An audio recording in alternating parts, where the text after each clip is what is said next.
go and get your car of choice. It's a fundamental part of our everyday lives. People even come back and do a traditional puja before they get the car home. And we're talking about a vehicle.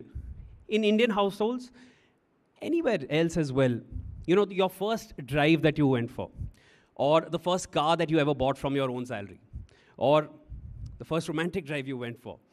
There are so many firsts and so many very, very fundamental core memories which are attached to the car that you get to your house. And it essentially becomes a part of your life. This is a night when we're going to celebrate the contributions made by industry stalwarts and leaders who are behind most fundamental aspects of our household, our economy, and our lives. We're talking about automobiles. Now, hello everyone, I'm Shivan Channa. I'll be your host for the evening. And welcome to Season 3 of the Zee Auto Awards. And of course, the evening is possible only because of our partners, financial partner Tata Capital, insurance partner Tata AIG, and tourism partner Thailand Tourism. Now, ladies and gentlemen, India is on the road to position itself as a global leader in the automotive sector, and it's all going to happen in the next 7 years. 2030 is when I think that auspicious date is going to come in. And those responsible to position India at that point, within these next 7 years, most of them are all here in this hall. So if you're here already, I feel you've already played a pivotal role in where India is going to be in the next years to come, and we're all going to see it happen in our lifetime. We're glad to announce that tonight, Zee Media is felicitating those individuals, those companies, those organizations who are paving the way for the rise of the Indian automotive industry, aiming for global dominance by 2030. India aiming for global dominance. This is something, at least I never imagined, and maybe I'm short-sighted that way. I never imagined I'd hear this, but I'm going to see it happen, and I'm extremely excited for it, and thankful to everyone here who's going to make it happen, because India will be positioned there very soon. Welcome to the Zee Auto Awards, a night where we celebrate the automobile visionary. We celebrate the best in business and explore India's automotive industry growth, customer preferences, and electric vehicle adoption with some insightful panel discussions. Get ready for an eventful evening, and let's get started. Before we move forward, of course, let's have that round of applause. Before we move further, and it's not going to happen without this, please welcome on stage Miss Mona Jain, Group CRO, Chief Revenue Officer for Zee Media. Ma'am, please come on stage. Please share a few words.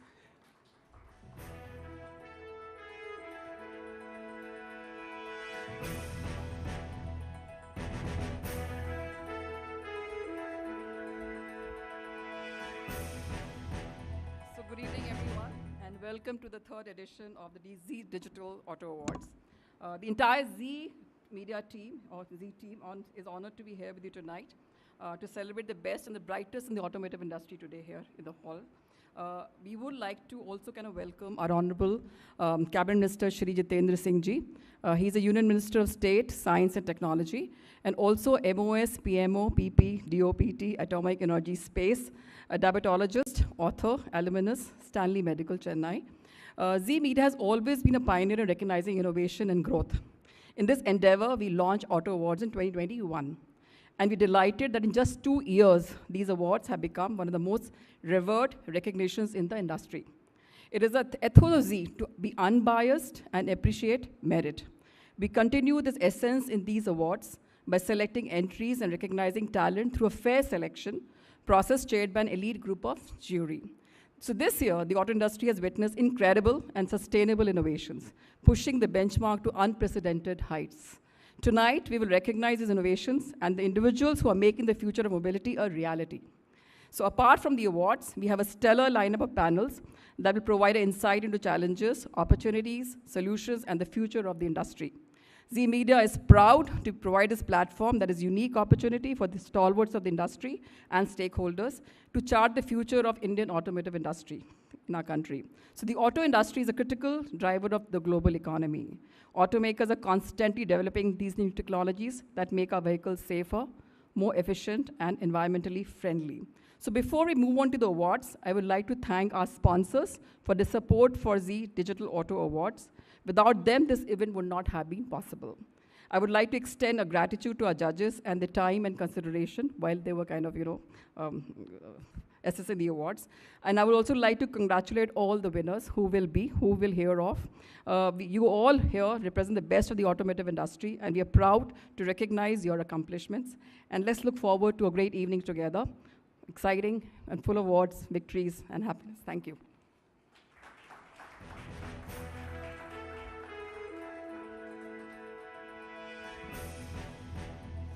Thank you so much for sharing your thoughts, ma'am. Next, of course, we're going to start the evening with the lighting of the lamp. And I'd like to invite on stage Mr. Sridhar Mishra, CRO, Zee Media Digital Publishing. Ms. Mona Jain, ma'am, please come back on stage. CRO, Zee Media. Dr. Idris Loya, sir, please, need you on stage. CTIO SL Group, Chief Technology Innovation Officer. Mr. Madhu Soman, sir, can't do this without you. Please be on stage. Chief Business Officer for Vion and Zee Business. And Mr. Sushant Mohan, sir, please come on stage. CEO DMCL. Would like all of you here to light the lamp so that we can begin with the evening.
Thank you, everyone, for lighting of the lamp. Of course, that is essential before we begin further with the evening. Next up, I'd now like to invite our keynote speaker for the evening on stage, Mr. Dilip Chenoy. Sir, would like to have you on stage. Mr. Chenoy is the chairman of Bharat Web3 Association, a collaboration of leading Web3 technology companies, and former Secretary General of FICCI, India's leading industry body. He is a veteran in the policy domain and instrumental in promoting skill development and has extensive experience in leading domestic industry bodies. Sir, it's a long introduction. I've kept it till here. Please, would like to have you on stage.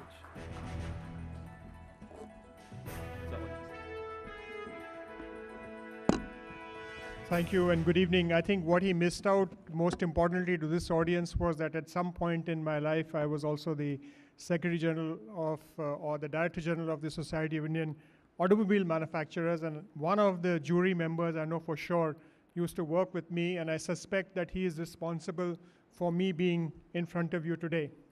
So thank you, DNA and Zee, for this opportunity. Good evening, everybody.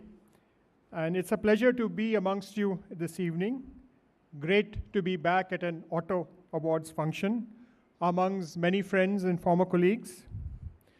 Actually, an address at an awards function is really a distraction from the main purpose. As you've heard, that is recognizing the best among the best. So I'd like to actually keep this short. The topic I've been asked to speak on is India ready to dominate the automobile market by 2030, history and significance. I was asked because of the interest of some of you in the audience, and if there's no interest, then I can skip that part, but I was asked to talk about some history about the automotive industry.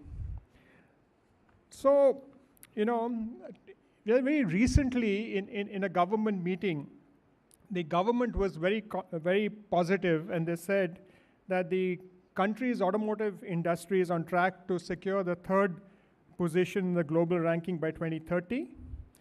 Yes, some of you may question, is the 3rd position really dominating the automotive market?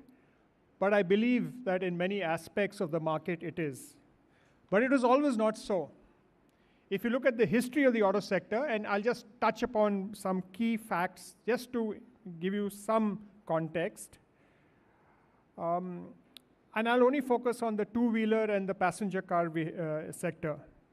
I think it's actually 1897, right? For the first car ran on Indian roads. It's not an Indian manufactured car. Through the 1930s, cars were imported. Even the two-wheelers were imported. Actual manufacturing began 1940, 60 plus 22, 82 years ago, right? Hindustan Motors, the company, does not manufacture passenger vehicles now. Premier Motors does not manufacture passenger but Telco has now become Tata Motors. In 47, the government took to develop the auto component industry, and that is the first signs of licensing and import controls and import substitution was planned. I think many of you in the audience, including me, were not born at that point of time, but history is important. Just a nugget of information. We keep thinking of, Delhi, Gurgaon, Calcutta as the first car, but the first modest minor, and this is something someone in the audience will know, assembled in India, and the first car assembled in Madras was driven out of Addison's twin plant on Smith Road by Anantha Ramakrishnan on 15th November 1950. So that's actually where the first car came out of. The second key intervention was 1952. The Tariff Commission was set up. In 1954, following its recommendations, guess what happened? General Motors, Ford, and Roots Group left India. They actually came back and have left again. Okay? They all actually moved out of India. And then what happened was, if you go into the early history of the two-wheeler industry in India, 1948, Bajaj imported trading Vespa scooters and three-wheelers. In 1950s, API started manufacturing the scooters in the country, and until 1958, API and Enfield were the sole producers. In the initial phase of two-wheeler industry, that is 1955 to 1970, we had Royal Enfield, 350cc Lambretta, Vespa by Bajaj, Yazdi, Ideal Java. The brand had gone back, Mahindras had bought it back. The motorcycle division of Escorts Group started manufacturing the Rajdoot. And until mid-80s, there were only 3 major motorcycle manufacturers in India. That was Rajdoot, Escorts, and Enfield. And the two-wheeler market was also opened to manufacturers. There was a fourth manufacturer, very small manufacturer, making something as mopeds. And that later became TVS Motors. So similarly, in the passenger car segment, after the 1990s, till the beginning of the 1980s, there were no new models other than Hindustan Motor, Premier, and of course the standard motors, right? Sipani Dolphin was the first other vehicle to come in. It was a 3-door vehicle, didn't do anything well, but it was not successful. At that point of time, we had 1 car per 1,000 population. And if you thought that 28% excise duty was very high, in those days, the road tax on a vehicle was equivalent to half a year's salary of any individual. It is prohibitively expensive in actually owning a vehicle. Demand was high and waiting lists were long. More about this later. The policy began to change. The first thing was light commercial vehicles were allowed to commence with joint ventures. So you had Swaraj Mazda, DCM Toyota, Allwin Nissan. Some of these don't exist. Similarly, in the two-wheeler space, there was Allwin Pushpak, And there were other state government entities that started manufacturing two-wheelers. And just a disclosure, my dad didn't book a Bajaj when I was born, so when I got into college, I had to actually buy an Alvin pushbug because that's the only thing I could get off the shelf, right? In '82, the first JV happened in the passenger car segment, which is Maruti. The rest of that is history. It's a very interesting book on the Maruti story. You should read it because a fax went to the wrong place, and that's what actually got Maruti to tie up with the government rather than with the private sector undertaking. Other than introducing the Maruti 800, it created the Gurgaon cluster. Auto components companies predominantly in Chennai relocated Chennai, Coimbatore, actually relocated warehouses first in around Gurgaon. You had multiple joint ventures come up which are now dominating this space. And the two-wheeler industry also saw a new entrant, which is the Hero-Honda joint venture. India began to liberalize its market in 1991, and the number of foreign firms also increased. I think the variety increased. By 2000, there were 12 larger automotive companies in the Indian market, most of them offshoot of global companies. Interesting thing happened in 91, 92, and 2000. 91, 92 saw the first emission norms. 2000, based on a Supreme Court judgment in April 1999, all vehicles had to meet Euro 1 standards or India 2000 norms by June 1999, and Euro standards by April 2000. Of course, car makers were not prepared. The Mashelkar committee was set up. They actually approved a roadmap of emission norms, and the next changes were introduced in 2005, 10, 15, and more recently leaping frog to BS6 in 2020. So what happened with the emission norms? The first thing happened was that all the Indian two-wheeler guys were making two-stroke engines. Two-stroke engines were phased out. There are many automotive experts here who know this like the back of their hand, but again, for the audience, I'm actually sharing this. The second thing that happened was that the Maruti 800 had to be phased out, and Maruti had to develop new vehicles. Of course, the new recent changes also resulted in model changes and engine upgradation. And the changes also aligned India with Europe. I think in a very significant development, and this is a turning point, in 2004 and 2006, ACMA and SIM and the Department of Heavy Industry actually came together and evolved the first automotive mission plan, 2006 to 16. And in parallel, the National Automotive Testing and R&D Infrastructure Plan was also created, which resulted in ARI being supplemented by the Chennai Center, by the Delhi ICAT Center, the NATRAX in Indore or Pithampur, and the Hill Driving Center in Shillong. But the AMP goal was something very similar to what we are talking today. It was to emerge as a destination of choice in the world for design and manufacture of automobiles and auto components, with an output reaching about $145 billion, accounting for more than 10% of the GDP and giving employment to 25 million people by 2016. What is interesting, between 2006 and 2011 or 2012, Indian automotive industry was ahead of the curve, right? Of all the data that AMP 2006 and 16 proposed. At the time, combined PV and CV production crossed 1.5 million. It represented only 2.37% of world production. India's exports were 0.3% of global trade, and India already was the second largest manufacturer of two-wheelers. While the automotive plan was ambitious, there were challenges. In 2014, SIAM conducted a review of the AMP, and what emerged from 2006 to 2011, that all vehicle segments registered a compound annual growth rate in excess of 10%. From 2011 to 2014, there was a slowdown and there were challenges. But yet, it was very interesting. In 2013-14, vehicle production grew to 3.1 million. We moved up from the 13th to the 6th place, and in small cars from the 5th to the 2nd. We were the 8th largest CV manufacturer and the 2nd largest bus manufacturer. Of course, we remained the number 1 three-wheeler manufacturer with 830,000 units, up from 430,000 units earlier. And the 2nd largest two-wheeler manufacturers was 16.9 million units, up from 17.6 million. The components industry also grew. These were no mean achievements. We must recognize this. And why am I recounting this?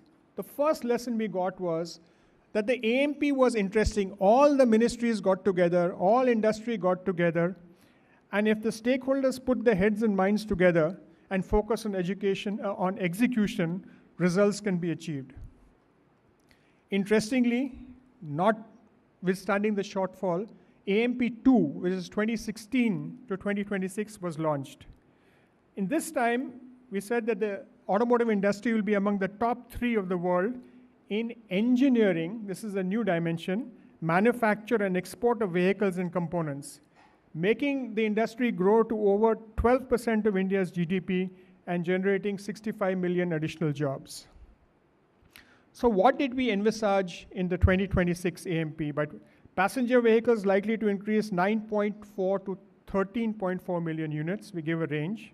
Commercial vehicles between 2 to 3.9 million units, and two-wheelers to be 50 to 55 million units, and tractors 1.5 to 1.7 million units. India is already the largest manufacturer of small horsepower tractors. Of course, the auto component industry therefore would grow from close to 600.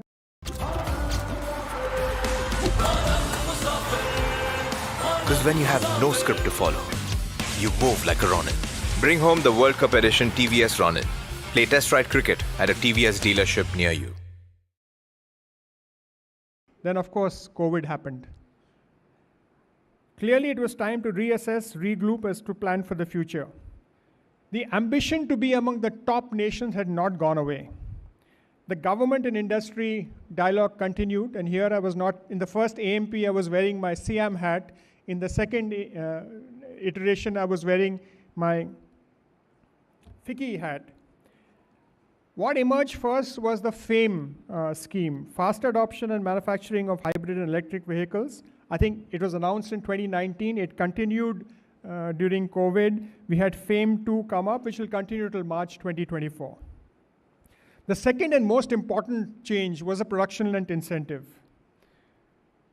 100 advanced technologies, including alternate fuel systems, compressed natural gas, Bharat State's 6 compliant fixed fuel engines, electronic control units, advanced driver assist systems, e-quadricycles. In the first phase, in AMP1, there was a huge debate on quadricycles, but here we have a PLI for e-quadricycles.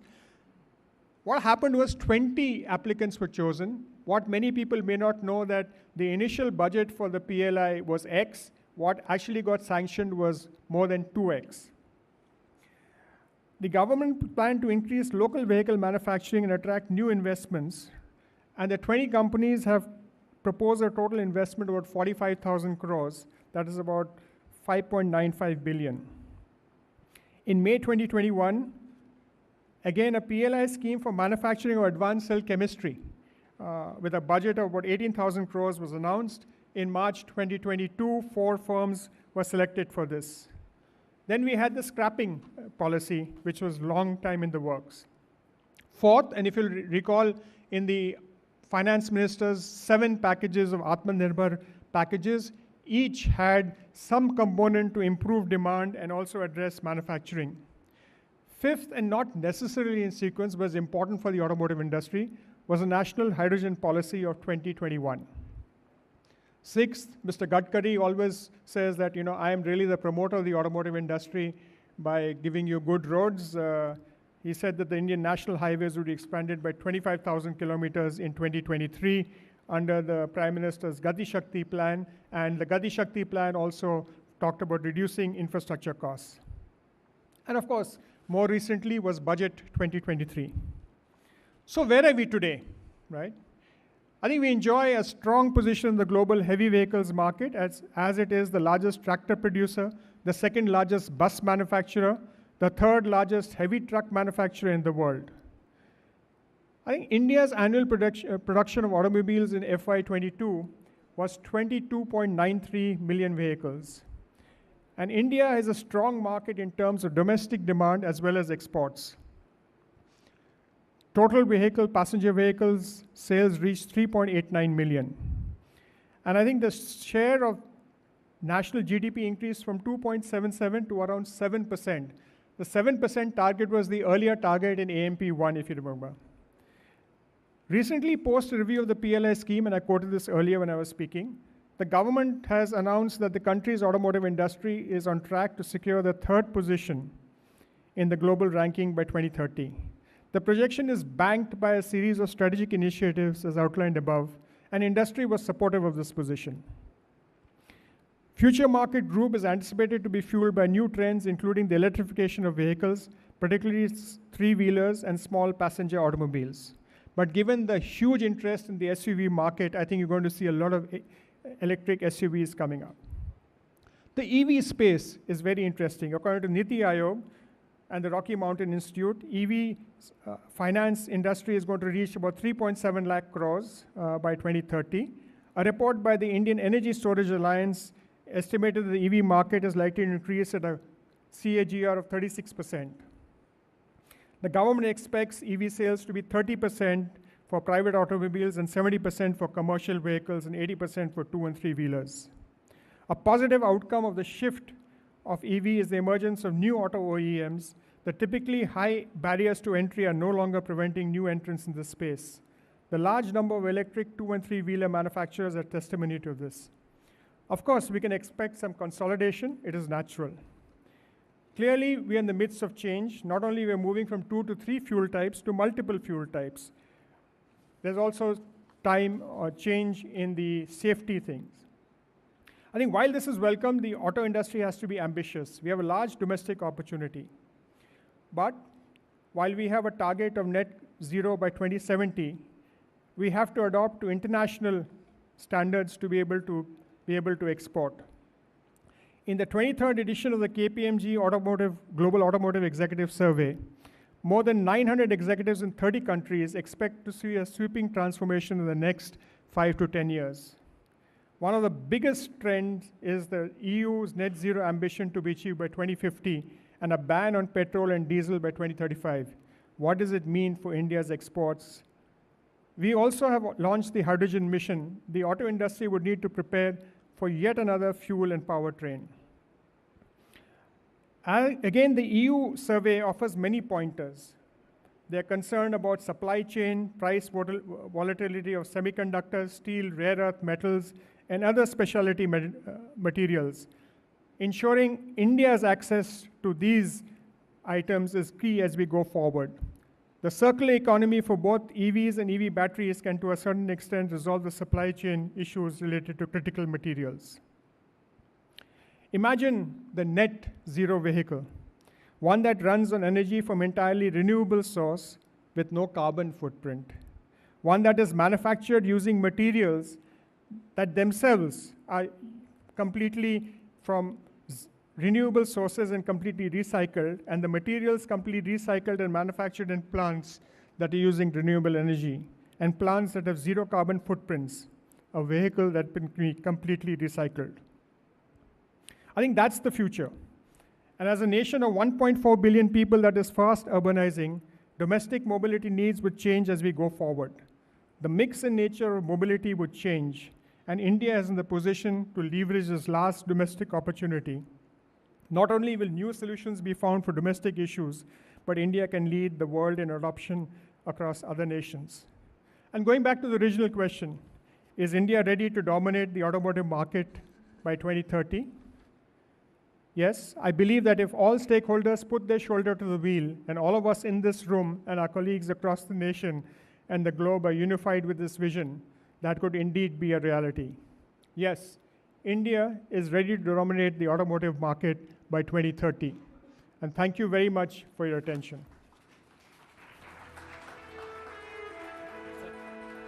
Sir, please be on stage. We'd like to present you with a token of appreciation. Dr. Idris Loya, sir, please, I'd request you to come on stage and present the memento to Mr. Chinoy.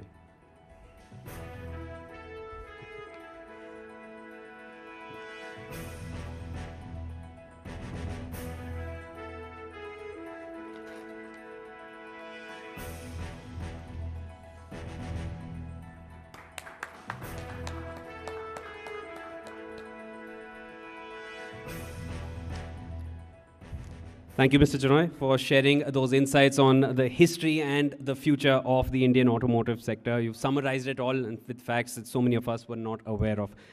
All right, moving forward, we'd like to begin with the first panel discussion for the evening. Now, you see, safety is a fundamental aspect of the automobile industry, and it's a key concern for every customer. But how serious is the auto industry towards safety concerns? And what are the lengths that the auto industry is willing to go to ensure the security of travelers, and what are the measures which can still be made better? To discuss matters further, let me invite on stage our moderator for the panel discussion, Ms. Jaspinder Kaur.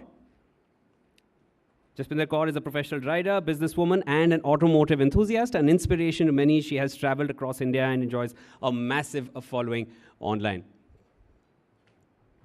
All right, and I'd like to also invite on stage Mr. Manish Raj Singhania, President FADA, Federation of Automobile Dealers Association, and Managing Partner of Arala Motors. Shraddha Suri Marwa, Chairperson and Managing Director, Subros Limited, and President of ACMA Automotive Component Manufacturers Association of India. Please welcome them on stage with a round of applause. Welcome. Mr. Tutu Dhawan. Mr. Dhawan has more than 5 decades of hands-on floor shop experience in this business of automobiles. He is the founder of Heritage Motoring Club of India and Regional Director, Federation of Motorsports Clubs of India, Chairman PCRT. These are just naming a few of his accolades. He has a very long history of covering the automotive sector, and so glad to have you here with us. Over to you, Jaspinder, please.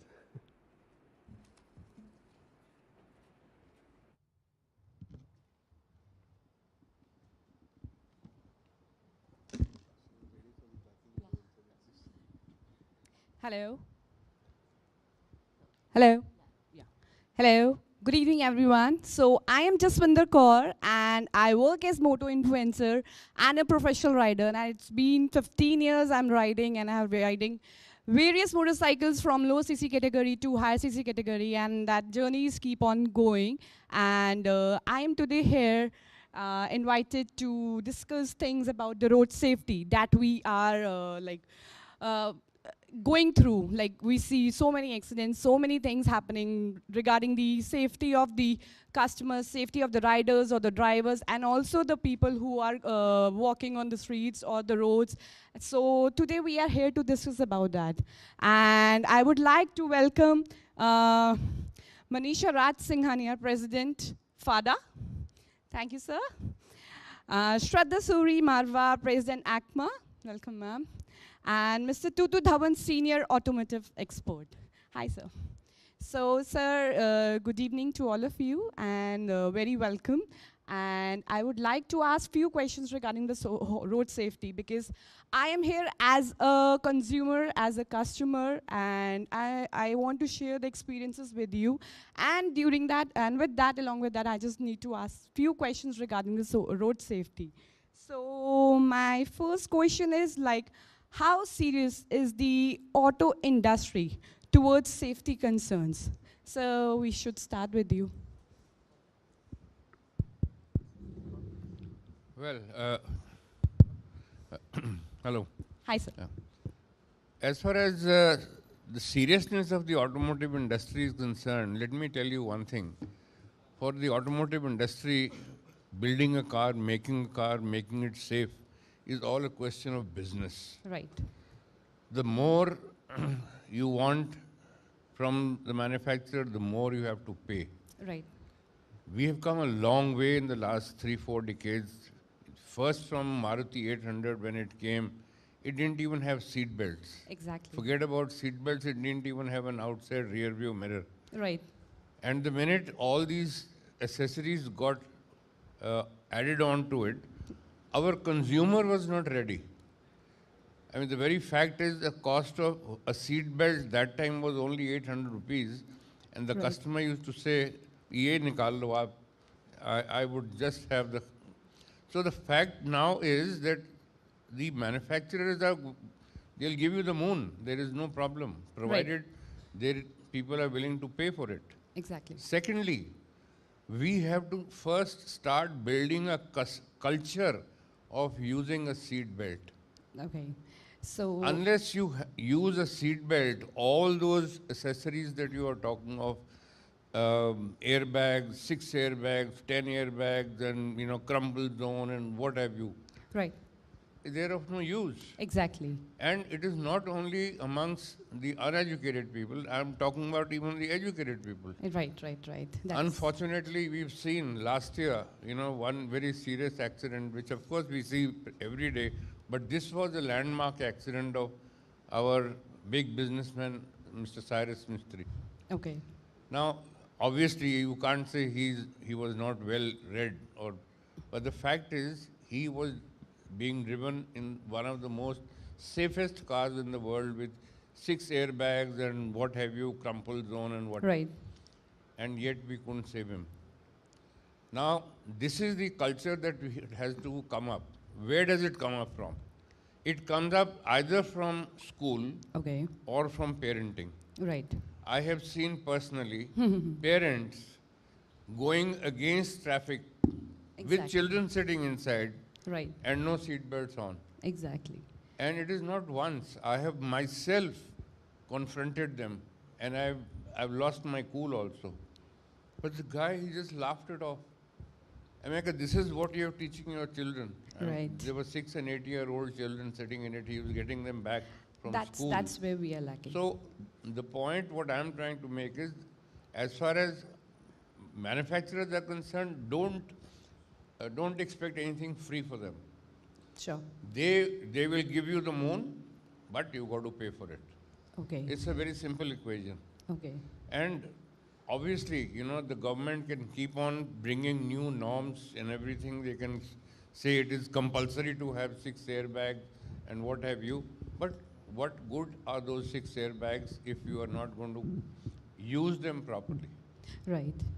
So for that, I just want to know what all we can do, apart from the government. Government is bringing their norms, what all they can do, they are coming up with. But from our side, from the automakers and from the customer sides, so I just wanted to know what more we can do or what is happening, any riding institutes or driving institutes or such workshops or anything related to that is happening that see, can help in this. What I can see, the way that we can educate our consumer is like you give a training to a pilot.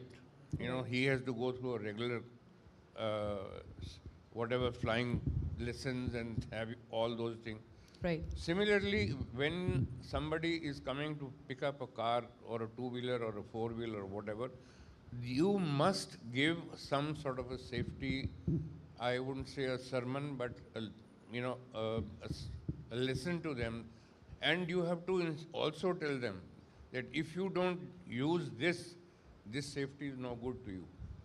And you are Right. paying for it. Right. And you're right. not paying small amount, you're paying in lakhs. Right. You want a safe car, you've got to make sure that you are using the right, ingredients to make it safer. Okay, sir. So these are the few things. Plus, of course, I would personally say, and very strongly I've been recommending in all my sittings earlier also, that we must have a separate class, a separate section, a separate for students in school. Okay. This safety education has to start right from grassroots levels. Right. Unless you do that, I'm sorry, we are not heading towards anything. Right, sir. Thank you so much, sir. Thank you so much.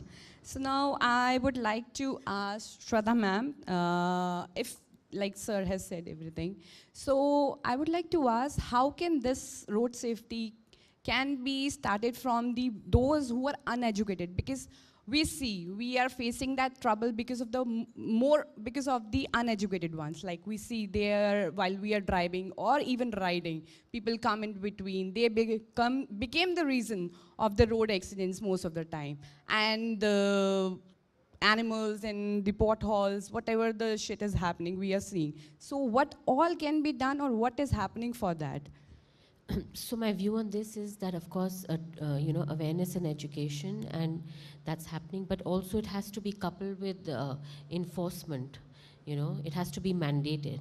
As it is, like the helmet for the two-wheelers. Once it was mandated and there was a fine for it, at least urban India is now all wearing helmets. So it's a combination of the automakers as well as all of us and the government to to actually have that education go through. And I must say that the government on their behalf is coming down very strongly on safety. Our nation is one of the highest road accidents in the world.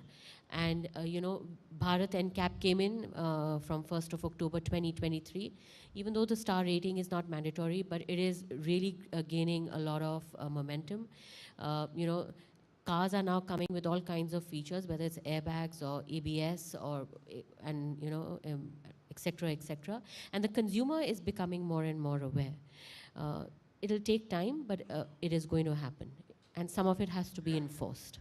Okay, and it is more happening with the riders. Any safety measures taking for the riders? Because me being a rider, whether I'm riding a small city category or a premium bike, as we all know, they are coming with all the safety features. Everything is there, but not in the small cc category. But still, the same situation we are facing. Even if we are riding responsibly, people come, they hit you, and they just run off. Anything come in between, we need to take care of ourselves on our own. There is nothing still happening, and that is the more concern nowadays for the riders. So for that, anything new we can come up with, or anything major?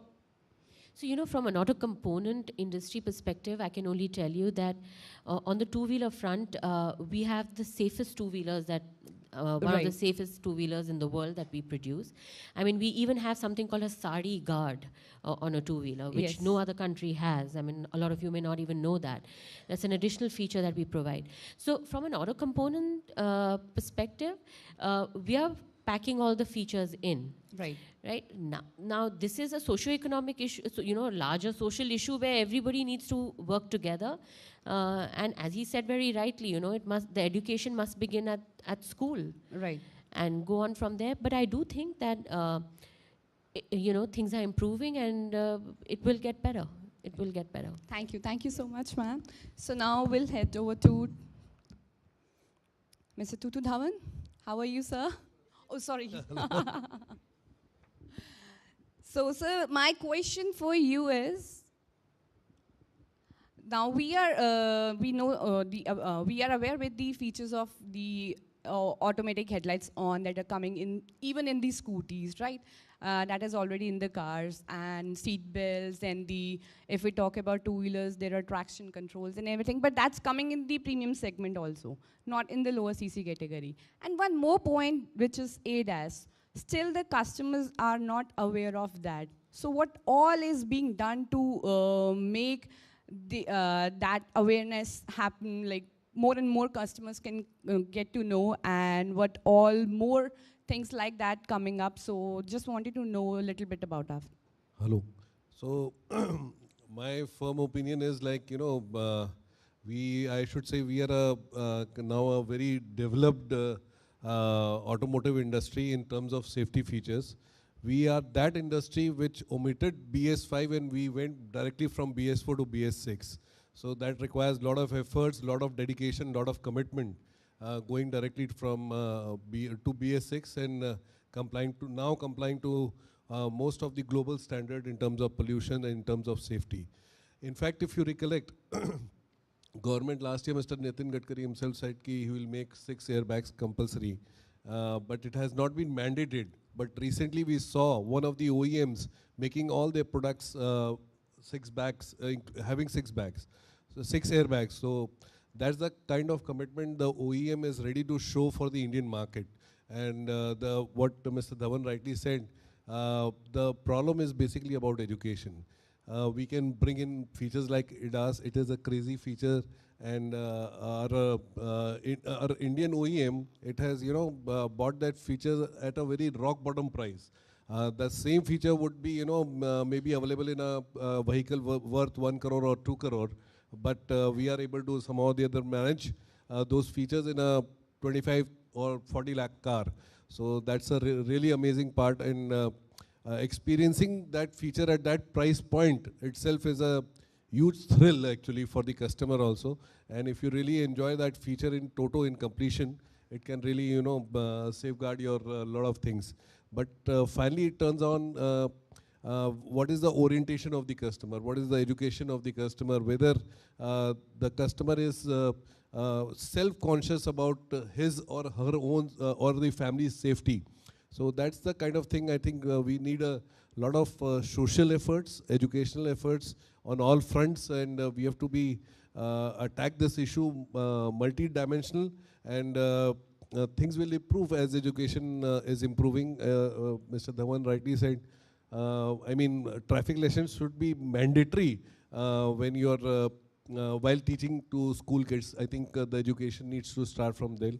As an association, as FADA, we have shot almost 6 videos called Buckle Up campaign, Buckle Up India kind of, which Mr. Gadkari had launched, and wherein while delivering a 2-wheeler or a 4-wheeler, after delivering, we definitely, all dealerships share the video to the customer, where it is taught that why buckling up, whether you are sitting in the front or the back, or whether you are wearing a helmet and it should be buckled up.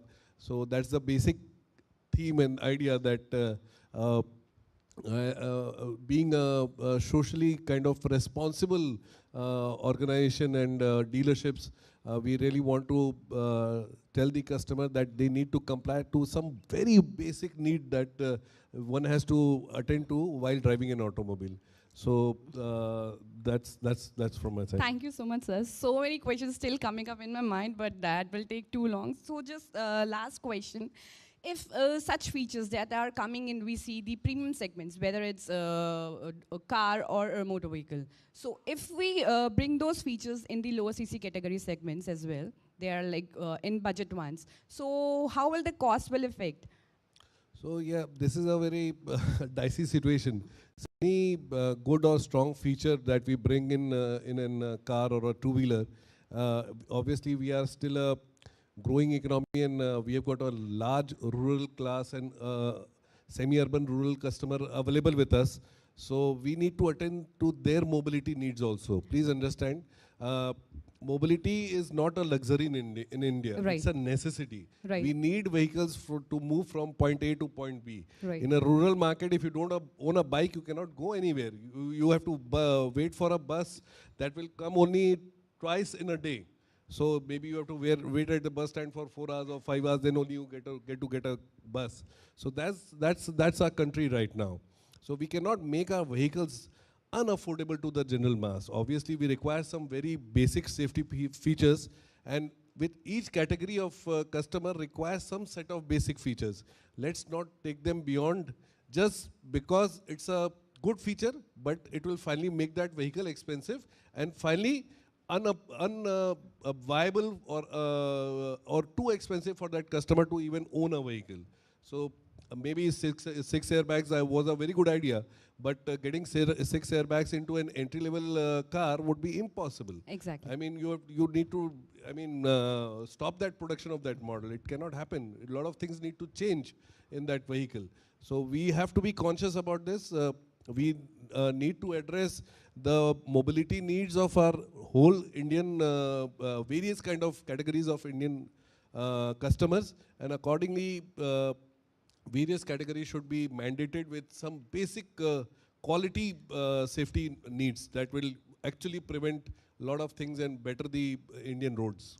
But that 6 bags safety concern has to be in the entry-level vehicles as well. I strongly disagree. Will it do the needful?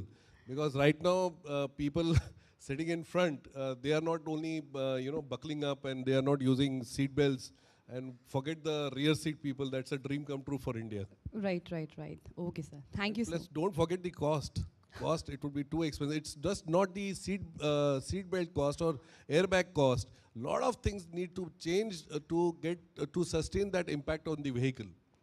Any alternate thing that can take over those things in the entry level? Nothing. I think Shraddha ji would be Anything, ma'am, you would like to? No, I don't think it. No, I don't think that's appropriate. But we have to follow what the government mandates, because when the government mandates something or makes a policy, it is taking into account a consolidated view of the automakers, of the component suppliers, of various testing and validation centers, and it's for the larger good of the nation. So we, that should prevail, Right. whatever it may be. Right. Yeah. Thank you so much. Anything more, sir, you would like to come up with? I think most of it they have already said. Yes. But yes, I would definitely like to add, about, bringing in more seriousness of safety into our automobile, and that cannot be done without the cooperation and participation of the government as well. Exactly. Now, you are not only making safe cars, but unless our Roads are conditions not, become safe. Right. Now, our Honorable Minister Sahab has been claiming and also boasting about having such fantastic infrastructure on roads connecting all over India. But there is no check after that. Who's maintaining them? How are they being maintained? I have just come back from Dehradun 5 days back. Right. And the road surface is pathetic. I mean, you have got a maximum speed of 100 kilometers, and if you do keep coming at 100 kilometers, your head goes and hits the roof. Yes, so definitely. There are places where the road have sunken, and there are no checks, and there nobody, doing the maintenance part of it. Right. So it's very good that you are having a very large infrastructure of roads, but what about making them safer as well? Exactly. Road engineering is also got to be there. Signage is very important. Very important. And traffic coming from the other side on the same road. Exactly. Making sure that that does not happen. These are the few things that also the government participation has to happen, without which nobody can, ACMA can't do anything, our FADA can't do anything. Exactly. Even the automotive industry, if you want a tank, nothing, on the road, no one can do. Even if we go anything. for premium segments as well, nothing can. Because I have seen my friends losing their lives. Even they are having their premium segment bikes. They have spent 20, 25 lakhs, 30 lakhs, 40 lakhs. That cost bikes are also available in. So we have Simranjeet Singh, the national champion, the racer, with us. He also knows how important this thing, and we are doing many workshops, any events or whatever is happening. We are just making the awareness about the road safety, because what we suffer is the same thing, the road conditions. Even if we are like the gear, you can see I'm wearing the gear. So me is like, my motto is, all the gears all the time. That has to be there. Because I have seen even there is a fall, if you having gloves or the boots and you're not wearing your knee guards or your jacket, then you suffer a lot. Exactly. So for me, everybody asks me, yaar, ye all the time, all the gears kyun? Tujhe garmi nahi lagti, tujhe pareshani nahi hoti? Main kah nahi. That is my part. Like, body ka jo ek part hota na, it's like me, it's like that with me now. So I can't step out without even my knee guard as well. So I know the importance of my gears. My riding gears cost around 1.5. People are like, are you mad? मैं कहा नहीं, मुझे पता है उसकी value क्या है. They want to save me. They don't, obviously, on two wheels is always a risk, गाड़ी में तो फिर भी हम बच जाते हैं. But the main concern is about the riders still. So riders के लिए बहुत ज़्यादा risk है. Every time there is a risk for the rider. So I don't know, but we are waiting still if government does something really soon for that, because road conditions still are not good for the riders, especially. So that has to be done. Otherwise, nothing gonna happen. I have another point here. Yes, sir. You know, besides us all talking about road safety and so on and so forth, it is the commercial drivers and our taxi drivers and three-wheelers and all, they need to be educated. They need to be, you know, given the fear of devil Right. to be able to not do anything wrong, because they are the ones who create a lot of accidents, and unknowingly they just walk out, and the rest is everything is lying on the road. So That's true, but I guess not just them. We all need to be educated, because I Yes, have seen yes. even the educated people who have like premium segment cars. They take like वो पता नहीं अपने आप को क्या ही समझते हैं, और हम पता नहीं क्या हो गए हैं. तू होता कौन है हमारे को कुछ कहने वाला है क्या है? So those awareness has to be for everyone, because आप चला रहे हो, प्रॉब्लम क्या है, आप आराम से चला रहे हो, but you don't know who gonna come and hit you. उनका कुछ नहीं जाता, हमारा सब कुछ चला जाता है. So that education has to be for everyone, whether it's educated और not uneducated ones as well. Uneducated का तो बस बुरा हाल है, उनको तो पूछो ही मत. कोई भी कभी भी कहीं से आ जाएगा और वो बस अपनी भाषा में कुछ भी बोल के चला जाएगा, उनको कुछ नहीं जाता. Every time we have to suffer, even being the. तो आजकल क्या हो रहा है, even police see us like you are the morons, you are doing shits. हमेशा police like even you are in your gears whatever it is, आपको रोक लेंगे, मैम ये नहीं है, ऐसा नहीं है, वैसा नहीं है. फिर we need to ask them the question, and the moment we put on questions, then they get to know that they are educated, we can play here. So everyone has to take care of it, not just the customers, not just the automakers, not just the government or any other segment. Everyone has to take proper precautions, proper education about it, how important the safety of whether it's a bike or a car or a person especially. Thank you so much. Thank And yeah. Yeah, sir, please.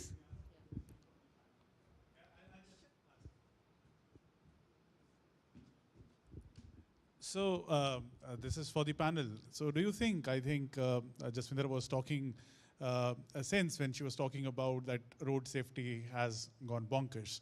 But do you think that we have evolved a little quickly? We have expedited in the evolution process.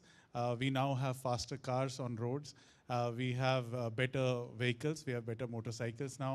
And safety is still not our concern. It's not there in our DNA, as the DNA is a partner, so just subtle, marketing of the brand also. So just wanted to understand that, do you think we have evolved a little faster? हम लोग जल्दी हमारे पास बेहतर गाड़ियाँ आ गई हैं? नहीं, पर if you see as a customer also or as a pedestrian or normal person walking on the road, that person has also evolved. Initially, who would have thought that anybody would have stopped before a line, a red line or red light was there? So I'm from a small town, say Raipur, Chhattisgarh. When the signals came in, people just didn't understand the importance of the white line before the zebra crossing. They never understood. They always parked their vehicles on the zebra crossing. But eventually, with over time, with education, now you can really see when there is a red light, they will park before the white line, before the zebra crossing. So a lot of things have to evolve over a period of time. Vehicles are evolving, customers are evolving, even our pedestrians are evolving. I think everybody will evolve. Education can be an essential part for faster evolution and faster adoption of safety laws and whatever like. So, I'll just add a point here that even though prices of cars have gone up because safety features have been added, sale of cars has not gone down. So that's a fact that should tell you that people are conscious about safety and they're willing to pay for it. So that's my point on it. Well, it's the execution of the law that also has to get geared up, although it has come a long way.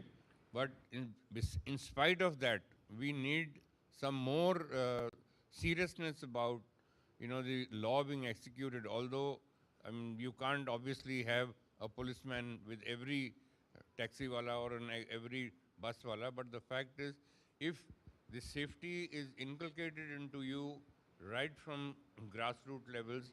I'm sure, with due times, we will be able to bring in some more safety features, and law and order could be implemented as well. Thank you so much, sir. Thank you so much, ma'am. And I guess hope you all had a great time listening about the road safety. And here was I with my concerns. And I guess I have created a good evening now. Thank you. With Thank you all so much for that engaging conversation. experts. Yes. And I'm really overwhelmed to share this today's stage with them. And thank you so much, guys, for giving me this opportunity. Pleasure having all of you here. Please, I'll request everyone to please stay on stage. Requesting Ms. Mona Jain to please come on stage to offer them token of our appreciation from the group side.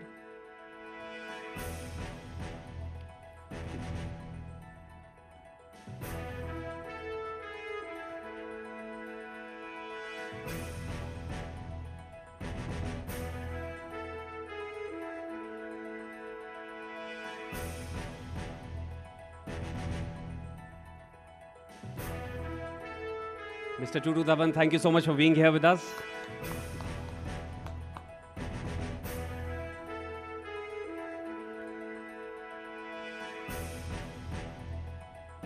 Ms. Shraddha Suri Marva, thank you so much for joining in.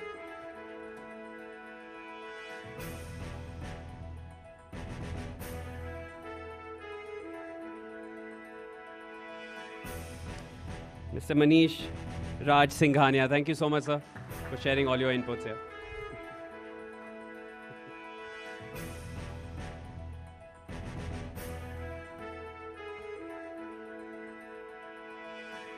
And of course, Jaspinder Kaur, thank you so much for sharing all your thoughts with us.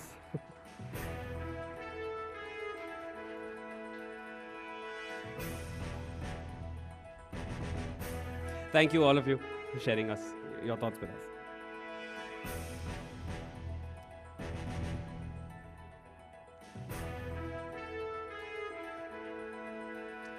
It was an extremely engaging conversation, and they definitely did not hold back from sharing their thoughts. Thank you so much, Jaspinder, for holding that conversation with everybody. All right. Now, some very, very instrumental people here who have made this night possible. Of course, the jury behind all the awards that which will be distributed soon. It was a tough time for our jury for the evening to decide the winners in all our categories. We'd like to now invite the jury on stage. But before that, Mr. Rohit Vats, who will be the moderator for this. Sir, please come on stage. Rohit Vats is the editor, Languages, DNA. He'll be here on stage, sir. And I'd like to invite our jury next. Garima Avtar, who's an extreme rally driver, freelance automotive journalist, two-time TEDx speaker, and a host in the NBA India Weekly show. Please come on stage. Ronojoy Mukherjee, next. Mr. Mukherjee is also a veteran auto journalist who's written for several newspapers and is working closely with several television channels. Ronojoy can be credited with starting the trend of automotive lifestyle in India's leading newspapers. Ronojoy is a former SIAM deputy director and an avid car and motorcycle collector as well. And of course, Simranjeet Singh. Sir, please come on stage. Simranjeet Singh, fondly known as Simran King. I love that name.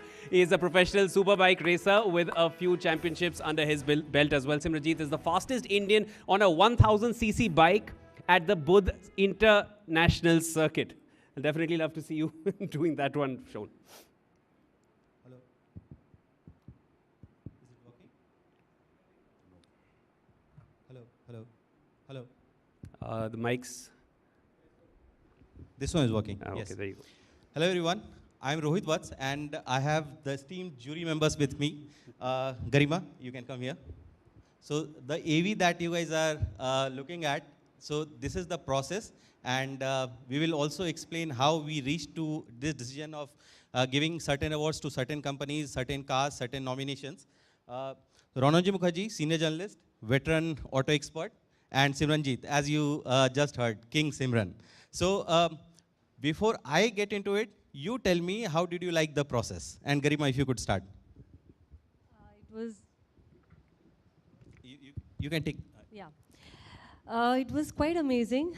It was basically, I think this platform of Auto Awards is so important because it not only helps the consumers to have an informed choice, but also for the manufacturers to, also get motivated and, give the best.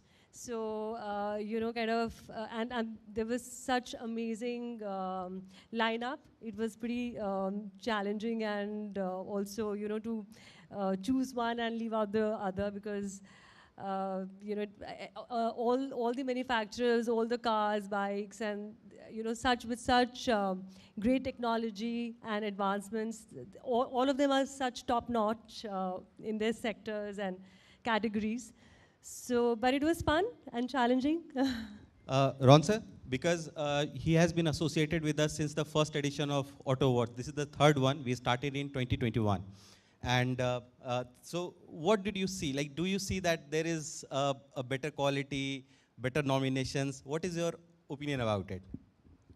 You know, here I would like to quote Dilip when he spoke. He spoke about how the industry has moved forward and how things have improved.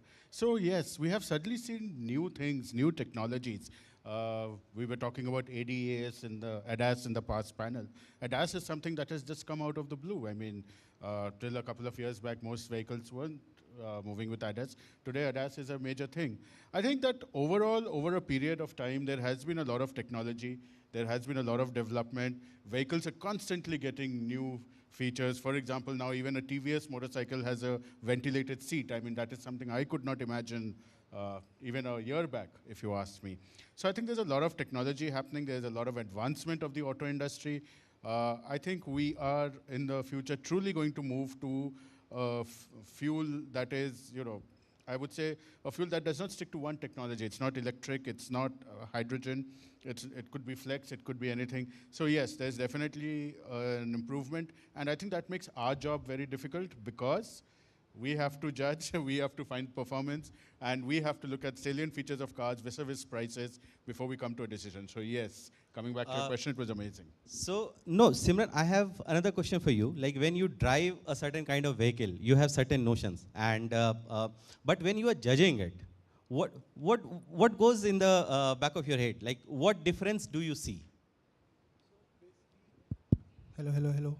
So basically, when I'm riding, so I need to concentrate on in terms of my safety and other one's safety. So I ride that way. But when it comes to judging a single bike or a car, so it was a totally different thing for me. I learned a lot from sir and ma'am. So it was very close with rating in terms of safety features and Because price some of the winners are like hardly 0.25 margin. Yes. So it was very difficult for us to rate cars in terms of these categories. So do you think Zee Auto Awards, Zee Digital DNA Auto Awards going, where do you see us going with this kind of lineup, nominations, this process of judging cars? So do you see that we should value add at certain points, or do you think that this is okay, we should go in this way forward?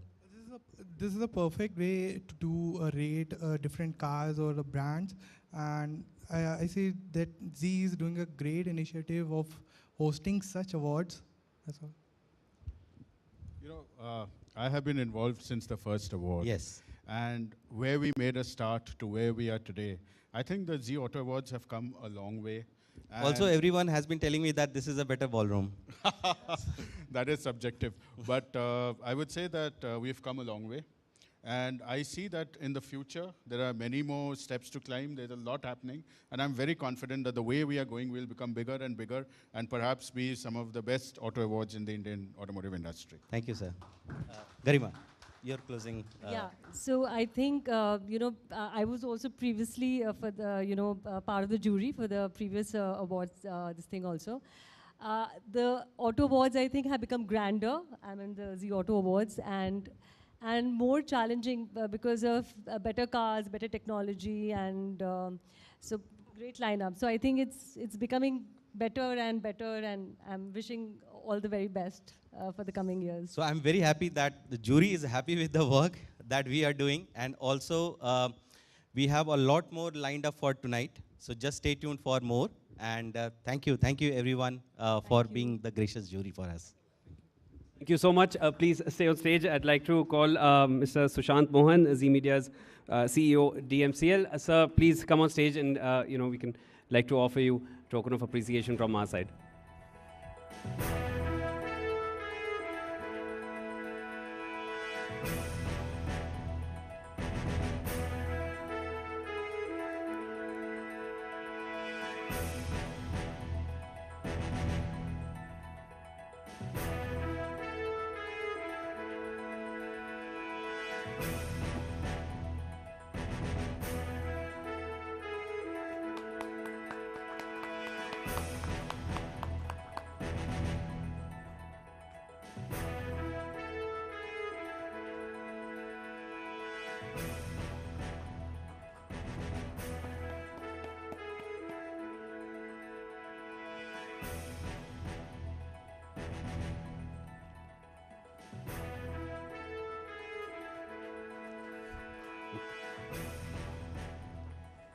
Thank you so much, everyone. That's our jury for the evening.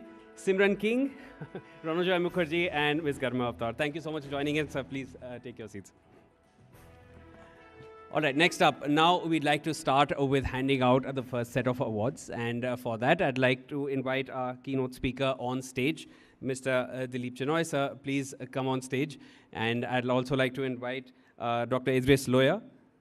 Sir, please come on stage. And, we'd like to give out the first set of awards now.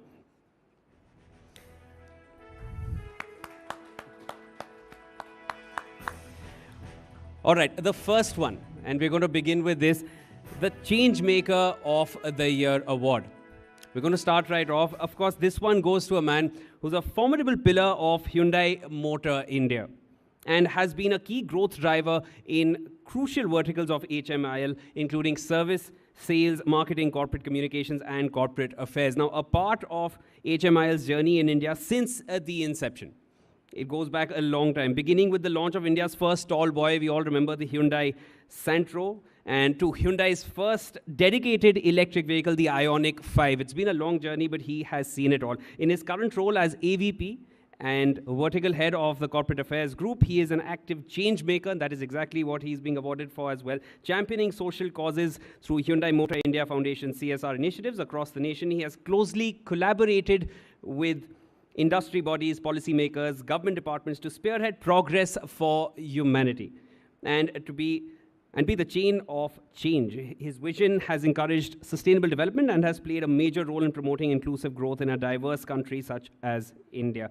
Zee lauds his efforts. Thank you so much for being here with us. I'd like to invite on stage Mr. Puneet Anand.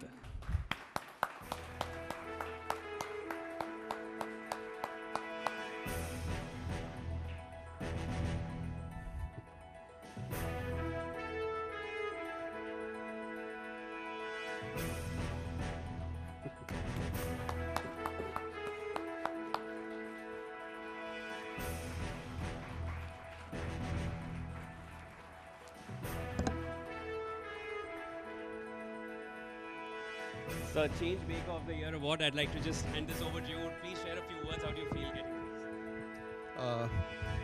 First of all, good evening, everyone. Just to say that I'm equally thrilled and I'm equally honored to be getting this award. But I'll tell you one thing. This award is not only meaningful, but very apt for our company, Hyundai Motor India. And why I say so? Because for the last 27 years, that Hyundai has been in India, we have been bringing change as far as the Indian automotive industry is concerned. And I think this award is a true epitome and reflection of this change maker. And why I say though, because in 1998 when we entered this country, the first MPFI engine in the Tallboy Santro was brought by Hyundai. Then we launched the first CRDI engine, again first in the industry, in the Hyundai Accent.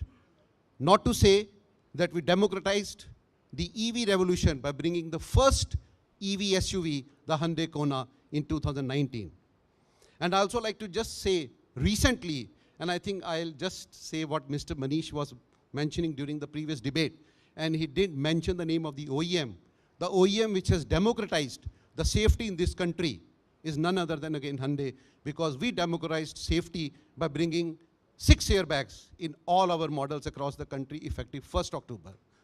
So I am very proud to say that Hyundai will always be leading the change in this country, and it is a love and affection of the customers of this country that will always be privileged and will always be confident and working hard to give that meaningful change to the Indian industry. I'd like to thank the jury, I'd like to thank Zee Media, and above all, my family at Hyundai and my colleagues who have given me this confidence and this dedication so that I can continue to work for the last 26 years that I've been associated with Hyundai. Thank you once again, and thank you, Zee. Thank you so much. Thank you so much, sir. Please be on stage.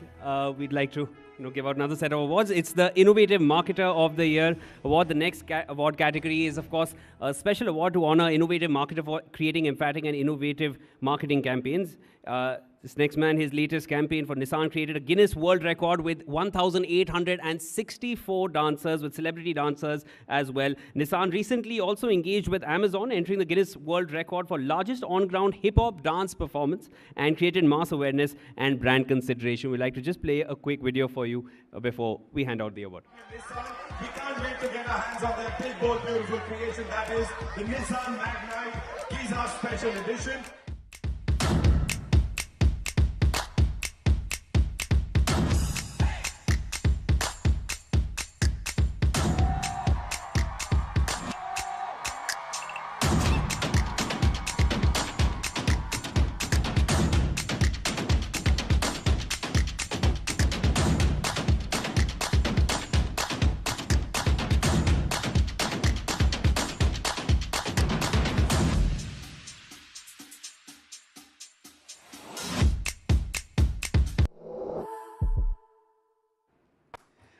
With a loud round of applause, please welcome on stage Mr. Rajesh Srivastav to accept his award. Sir, please welcome.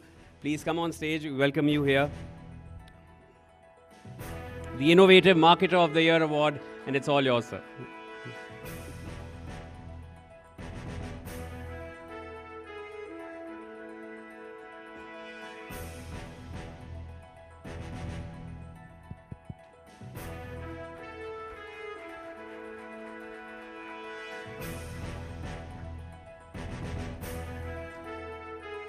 Mr. Srivastav, we'd love to hear a few words from you before we let you go off stage. Hi, very blessed evening you all. Thank you, G. Thank you, the jury members, for recognizing our work. I would like to thank the entire marketing team, the agency partners working together and delivering some innovative and differentiated campaign. No doubt, the entire leadership at Nissan. No doubt, this will always challenge us, motivate us to deliver something new, something innovative in future, and improve the Nissan brand imagery in India. Thank you all.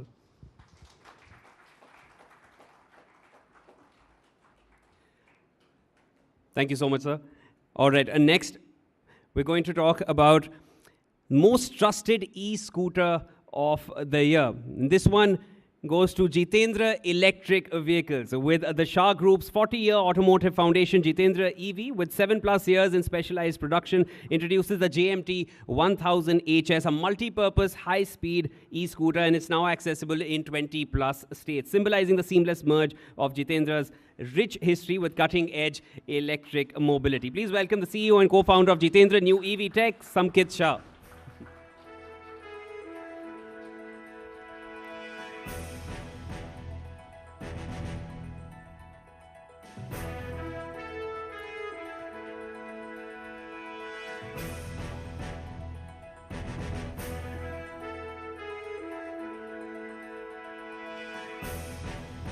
Big congratulations to you, sir. Thank you so much.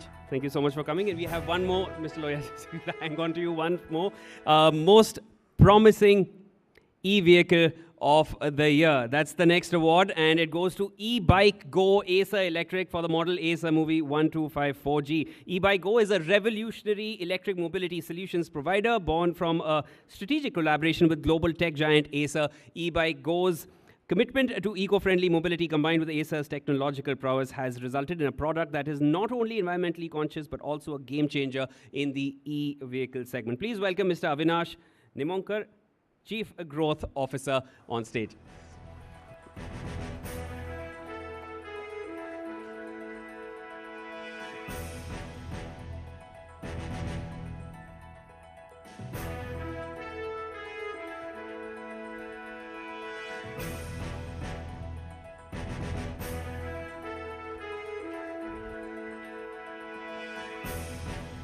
Thank you so much, sir. Thank you so much for coming in. And we'll let both you gentlemen go as well. Thank you so much.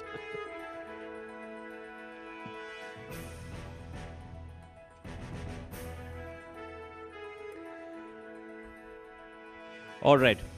Now we've got the first set of awards out. We'll have another panel discussion before we move further with the awards.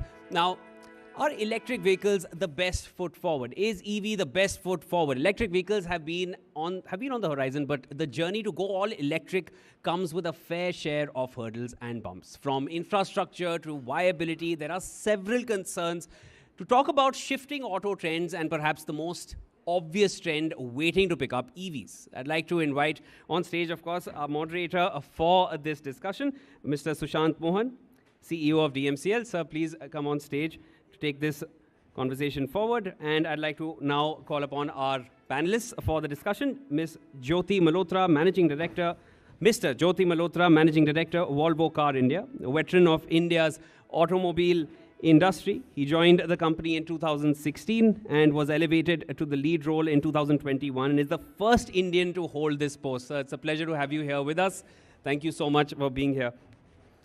Next, would like to call upon stage Mr. Akash Kant. Mr. Kant has been with Maruti for over 22 years with Maruti Suzuki and helped launch Nexa channel for Maruti Suzuki, heading the EV division for MSIL. And I'd also like to invite on stage Jaideep Vadhva, Managing Director of Sterling GTEC E-Mobility. He has over 32 years of industry experience and having spent over 24 years as CEO, MD, President in different organizations. It's absolutely power-packed panel we have right here. And over to Mr. Mohan to take it forward. Thank Please, you, sir, take us. my dear friend. Thank you, all the panelists, people here in the room. Thank you so much for being so patient. And thank you for being such a lovely audience. Before you start this clock, I just want to say a few things.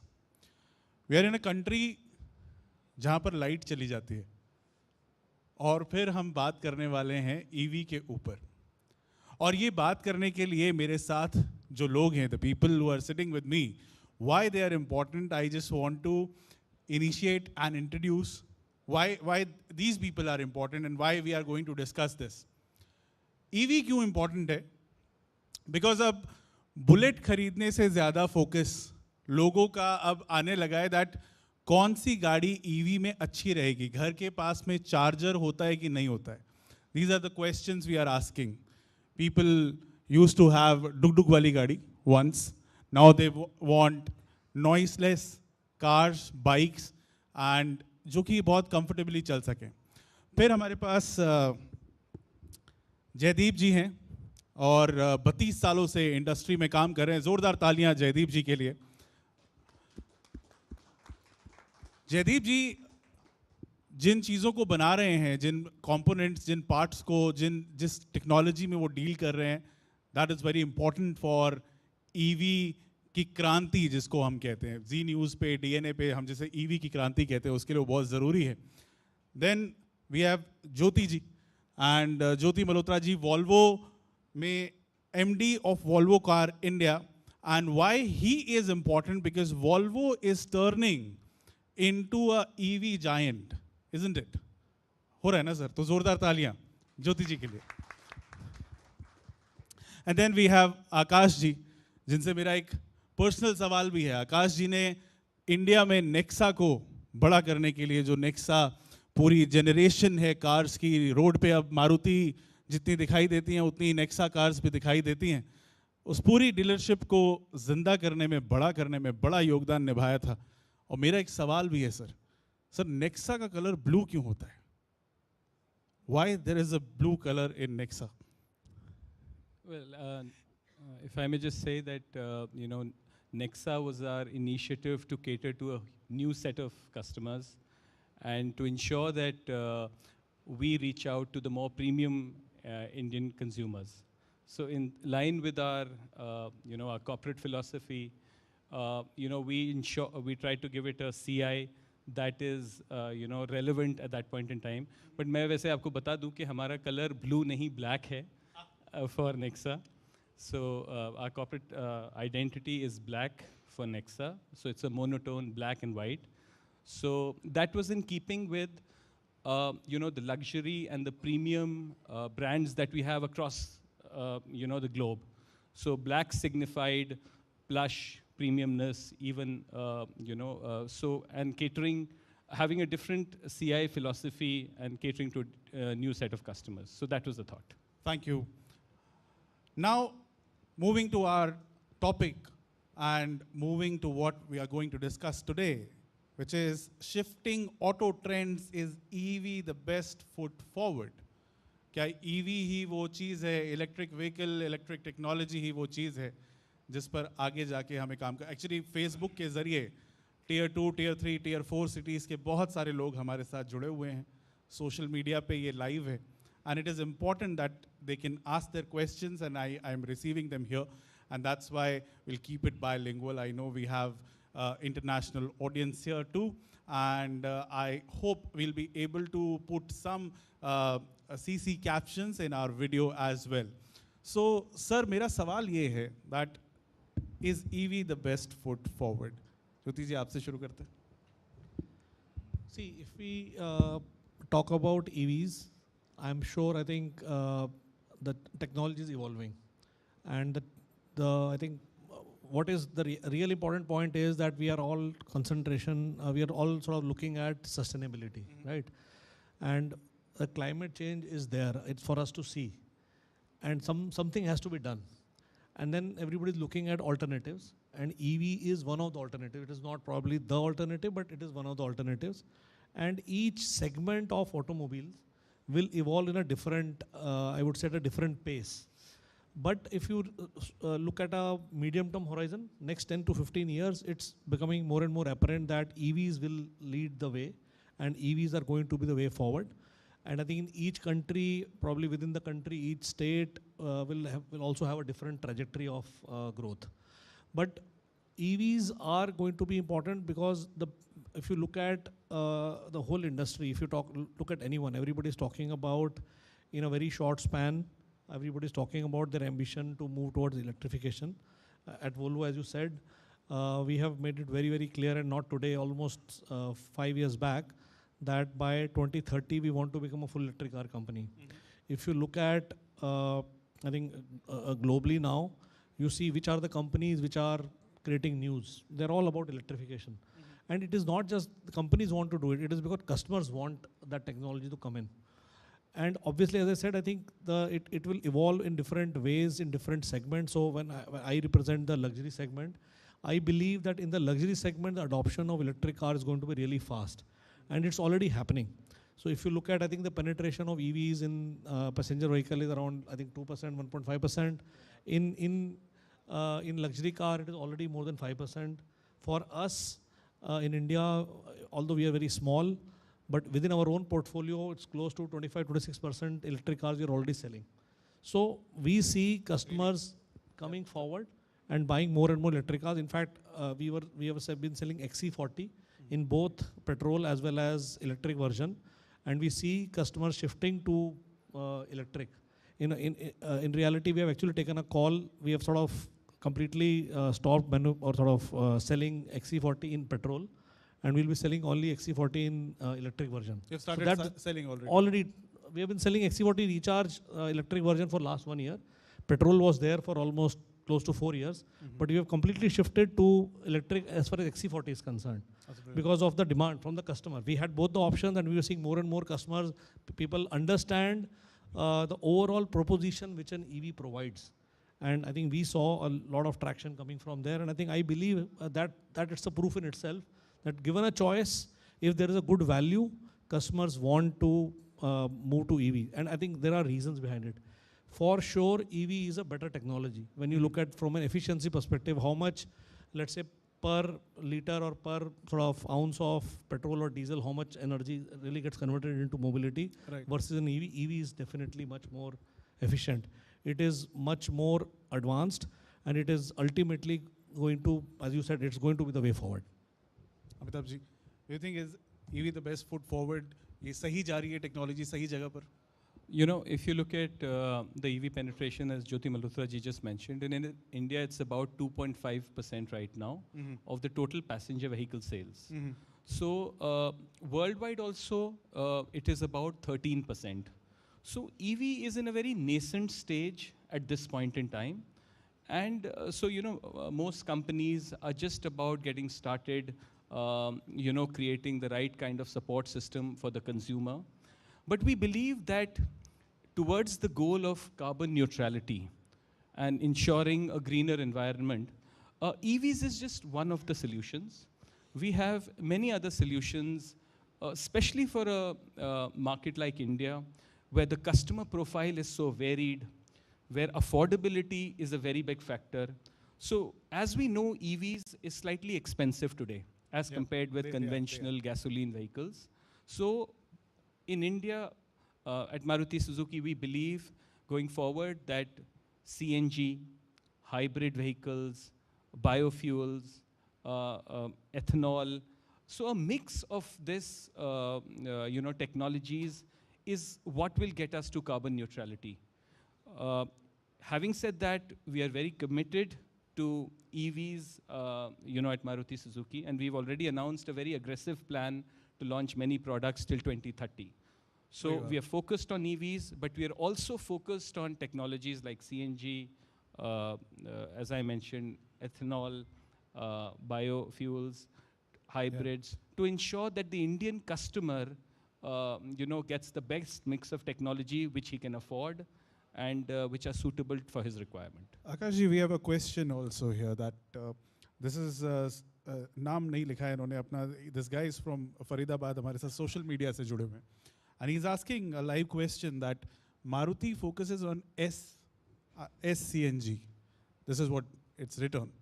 So CNG is a trend for Maruti. And do you think that EV is still a far-fetched idea and CNG is still big for Indian markets? CNG is a very big part of our plans. In fact, we sell a significant number of CNG vehicles. But as I said, we are also focused on EVs for the future. See, EVs is something, you know, for which a lot of development, you know, technology development, industrial level scale, you know, for R&D, as well as government focus is happening right now. So we feel that CNG will be relevant for India. And going forward, EVs, of course, is a new trend. We see, you know, there is a clear uptake for EVs in India, even today, in a nascent stage among certain customer segments. Jyoti ji mentioned about the luxury segment. There we see a very strong offtake. But even in the economy segment, there has been some, you know, increase in penetration in the past. So we keep our fingers crossed, and we feel both these things will Sir, coexist. a lot many questions are coming for you. I'll have to move to Jaideep ji. Jaideep ji, do you think EV is the best foot forward? It's the best technology ahead? Well, I think EV is definitely one of the options. As Mr. Malhotra said, it's not the only option, but it's an option that's going to grow very rapidly. McKinsey did a study recently, and they found that 49% of all Indian buyers were willing to consider EVs in the future. That's in the passenger vehicle segment. In the two-wheeler segment, that number was over 80%. So definitely there's a lot of interest. People see the value proposition of EVs. But will EVs become 100%? I don't think so. The most optimistic estimates that we see are 15 to 20% penetration by 2030 for passenger vehicles and maybe 40% for two-wheelers. And that's the most optimistic. So I think there's, there's a lot of work to be done. What we think is that, obviously we have industry stalwarts here, but as a supplier to the industry, we think that people will adopt EVs as passenger vehicles as a second car very quickly. But for that to become the first car, I think there'll be further challenges, and obviously there's a whole bunch of challenges around charging infrastructure, etc., that we can discuss in detail. Jaideepji, there is a question, I think, and very apt for you. Do you think that cost is a major factor which is not helping this trend? Policies are not there. This is what the gentleman is asking. Well, I'm not as concerned about cost. There is a higher upfront cost for EVs without doubt. But I think the Indian consumer is very, very smart, and they know how to do a present value calculation very quickly. So as it's already proven in two-wheelers and three-wheelers, that, I think the number on two-wheelers is now down to 150 kilometers a week.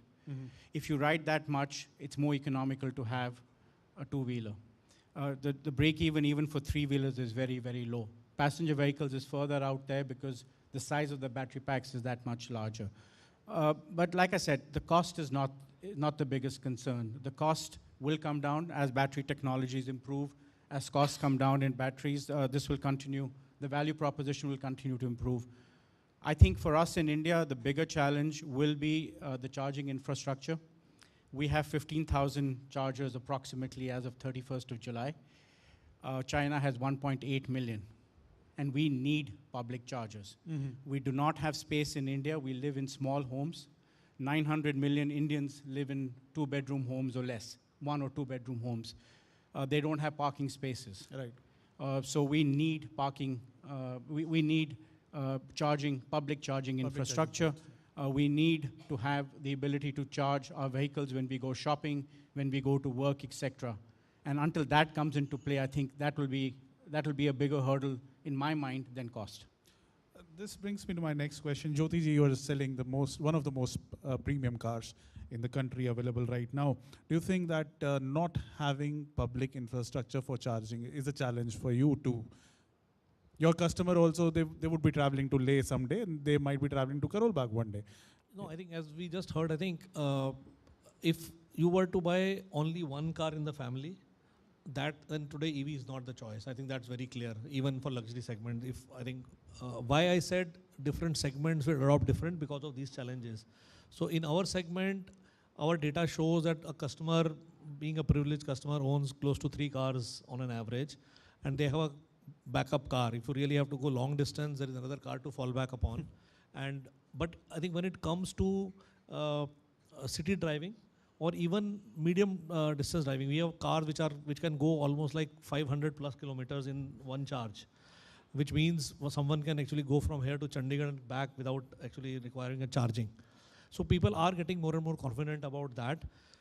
So I think what for us the solution is, instead of depending on a public charging, it's a home charging solution. As I said, I think in our case, our customers have, I think, as I said, they are privileged. They have a parking space dedicated to them.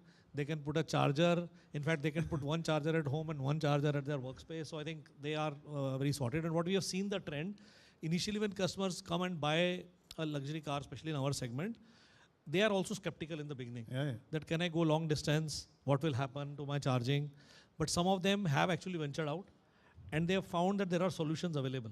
Yes, and then yes, they start going longer distances. I see it in our office parking as well. There are so many, I think Hyundai is there, a few Volvos also. I get jealous more often. So look up, once you will drive from one day, you will try to go from here to Chandigarh. Next time you will have, okay, I think there are solutions. I've seen, I actually did it. Now let me go all the way to Amritsar also. So people start to sort of, because see, end of the day, it's a big change. We are all used to driving IC engine cars. I think as a society for 100 years in India, I think last 20 years, all ICE cars. Electric is a different habit. Human habits are not easy to change. Yeah. And I think the anxieties that we hear about is about that change more than the infrastructure. I think infrastructure will follow. We have seen the same things were being talked about 20 years back when the mobile phones were coming. from where the towers will come. India doesn't have space for putting towers, and we will not get enough towers. But see, India is a country of million problems, million solutions. Right. है ना, जितनी problem होती है solution निकाल लेते हैं हम लोग, तो सोल्यूशन आ रहे हैं. और जो चार्जर्स का जो पेस है इज़ अमेजिंग. मतलब मैं किसी भी अभी अगर यहाँ भी बात करेंगे, कभी भी सोशल में जाता हूँ नेटवर्क में, everybody saying from in the business community the biggest opportunity is right now to become a charging point operator and set up more and more chargers. That's a big business proposition, and people are coming forward. I think obviously government is also doing a lot, and I see I think I've made a mental there note will of be an this. inflection point, Yeah. and it is very near. And I think we better be prepared for the inflection point. We can't take decisions when the inflection point is achieved. Let's do it earlier. No, as the business head for DNA, I've made a mental note that we have to venture into this business also. Quickly, my team is just telling me in the earpiece that we are running out of time. और आपके बहुत सारे सवाल आ रहे हैं sir. मैं आपको 2 सवाल बहुत इंटरेस्टिंग है पूछना चाहता हूँ. बलेनो और ऑल्टो ईवी में आएंगे कि नहीं? एंड इन्होंने अपना नाम भी लिखा है, तरुण नाम है इनका, राजेंद्र नगर दिल्ली से. प्लीज़ बता दीजिए. I'll have to give that a pass. You can understand that obviously we do not give a future guidance on our products in the future. Right. But we'll be coming up with very exciting products across different customer segments. But what those products will be, you'll have to wait. Maruti is the biggest automobile passenger vehicle company in the country. So we are aware of what Indians expect of us. Right. So we hope we will provide exciting and really customer-friendly products. So you just have to wait a little bit, and we are confident we'll be able to meet your expectations. Jaideep जी, ये सवाल आपसे लिया जा सकता है. She's asking, ये लंबा क्यों नहीं चलती है? Mileage is a problem in our country, and where we do not have public charging stations, why the range is not solved yet? Is that a problem already with EV, or we have already bypassed it, like it's not anymore a problem, range of the batteries? I think Mr. Malhotra mentioned that the cars that they make are already getting to a range of 500 kilometers. Even smaller vehicles are getting to ranges of 300 kilometers or so. If you actually think about it, most people don't drive 300 kilometers a day. Mhm. There's hardly anyone who will drive that much. Most people will drive 70, 80 kilometers a day. Scooters drive 40 kilometers a day. So range is not actually a problem, and range has a very simple solution. It's money. You put a bigger battery, you get a bigger range. There's no technology behind it. So sir, quick comments before वो लोग यहाँ पर आके हमें नीचे उतार दें. Quick comments. Do you think the trend will remain? EV is the future? I think I'm personally very confident. As I said, the inflection point is very near. And I think if you really see in India, we talk about the support from the government. People talk about Norway is a country where the fastest adoption of electrics have happened. Actually, we did a study. In India, we have better support. So I'm sure the technology is moving at such a fast pace, and I think we will see a turnaround in next 2 to 3 years, and I think it's going to be, I think, something which we have not even imagined. Great, sir. So. Yeah, one of the great advantages of electric vehicles is zero tailpipe emission. So I think that has, has a great kind of pull factor, especially in the cities. So I think EVs, somebody mentioned about battery prices. We can't comment on them because in the last 1 year, actually, battery prices have gone up. But we feel that EVs will continue to grow, and as is the trend worldwide. And this is something, as Jyotiji mentioned about inflection point. We believe that inflection point will come probably in the next 1 to 2 years. And you could see a big change in terms of the kind of supply landscape, the number of OEMs supplying products, and compelling products for the Indian consumer. So we are confident, we are geared up, and we are geared up for all the other technologies as well. So. Jaydeep, quick comment. Well, I'm obviously a very strong believer. That's my entire business model. So I have, I wouldn't be here if I didn't believe in it. I think, we're going to see strong adoption in passenger vehicles. Two-wheelers is already, you can see the results. Three-wheelers, again, very, very strong penetration. And I think what we're going to see in the next year is light commercial vehicles. You're going to see very strong penetration in light commercial vehicles too. So I'm a very strong believer. It won't be 100%, but it'll become a major part of the industry. Thank you. So thank you, sir. Thank you, all the panelists. And thank you for being such a lovely audience. This was our time. And Abba Pasak. Thank you. Thank you so much, gentlemen. Please be on stage. I'd like to quickly invite Mr. Sridhar Mishra, CRO, Zee Media Digital Publishing. Sir, please come on stage. We'd like to just offer them a token of appreciation from our side. It was a lovely discussion, and of course, Sushant Mohan not mincing any words, asking the straight questions, keeping it simple and just going for it. All right, please, let's hand it over.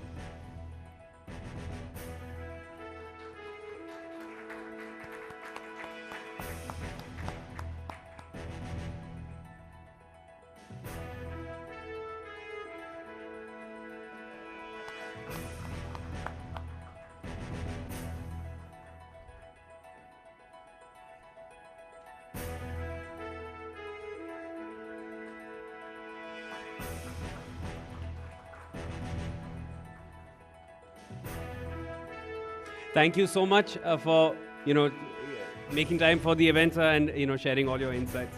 That was Mr. Jyoti Malhotra, Mr. Jaideep Bajpa, Mr. Akash Kant, and of course Mr. Sushant Mohan sharing their insights on this. All right, now we'd like to begin with the awards, and I would just once again like to thank our partners for the event: financial partner Tata Capital, insurance partner Tata AIG, tourism partner Thailand Tourism, for joining in and of course making this evening possible. Okay, so we'll start. Of course, I'll request Miss Mona Jain. Ma'am, please come on stage, and we'd like you to hand out the awards as we go with them and start handing them out to us. And Mr. Madhusoman, sir, we need you on stage now. It's incomplete without you being here. Done. I'll hear for that in office later. All right. So we'll start off with the first award, the Facelift of the Year Mass Market. That's the category, and the award goes to Tata Nexon.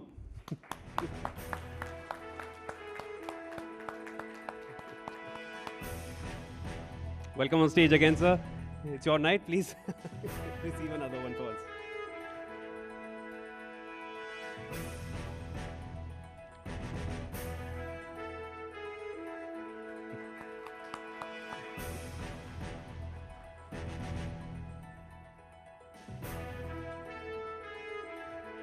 Thank you so much. The next category is Design of the Year, four-wheeler, and the award goes to Hyundai Verna.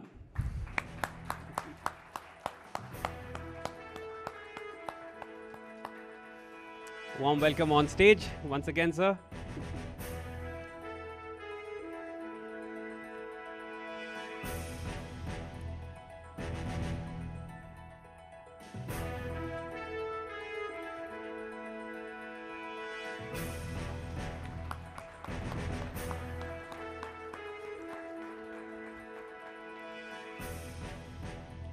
Thank you so much, gentlemen. Next up, we have the Design of the Year Luxury, and this one goes to Aston Martin DB12. Let's go with this.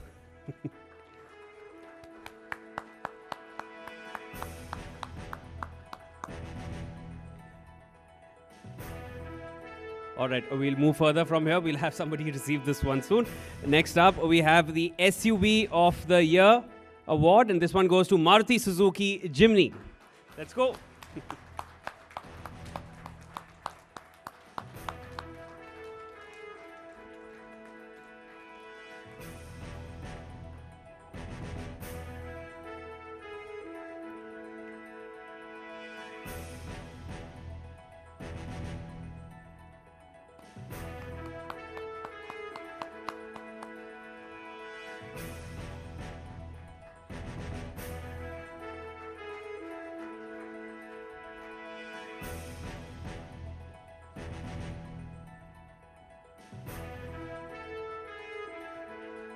All right, I think the Aston Martin team is here, so I'll request you, please come on stage. You'd like to receive the award we just mentioned earlier.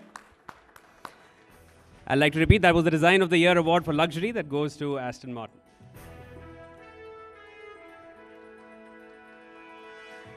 Can we have the award on stage, please?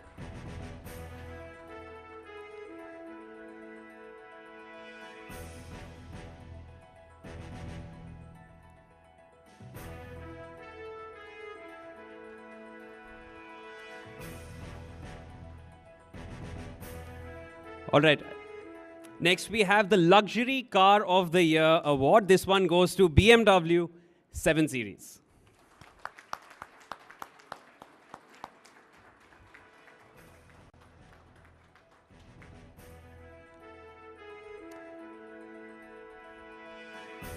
Welcome on stage, sir. Congratulations.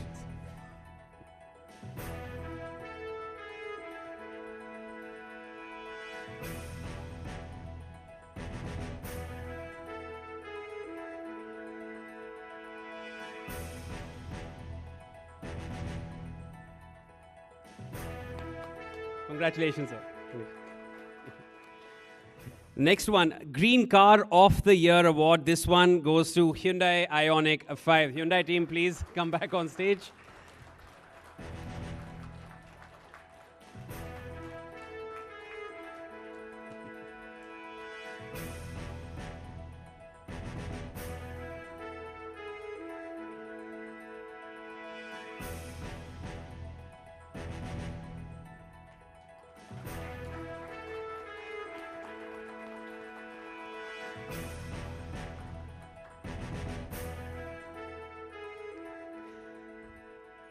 All right, next we have the Luxury Electric Car of the Year award. This one goes to BMW i7.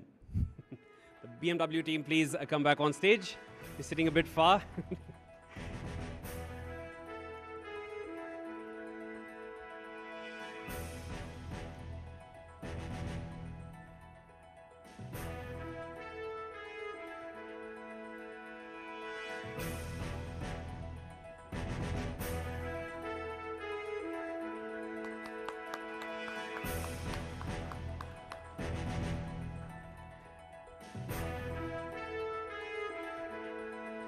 Thank you so much. And the next category, is the High Tech Car of the Year award. And the Hyundai team, I'm going to ask you to come back on stage. This is Hyundai Ioniq 5.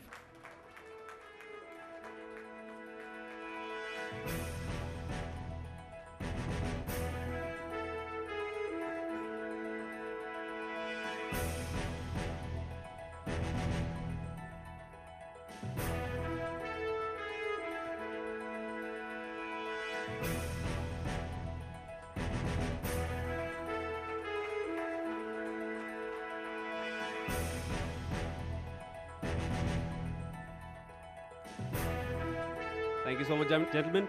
And I can relieve both of you all from the current duties. Thank you so much, Mr. Madhusoman and Ms. Mona Jain. All right, to hand out the rest of the awards, I'd like to invite on stage Mr. Sridhar Mishra, CRO Zee Media, and Dr. Idris Loya. Sir, once again, please come on stage, and we'd like you to hand over the next set of awards.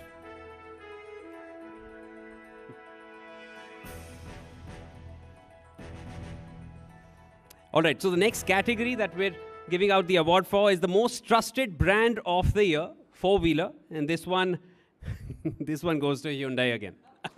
Please come on stage.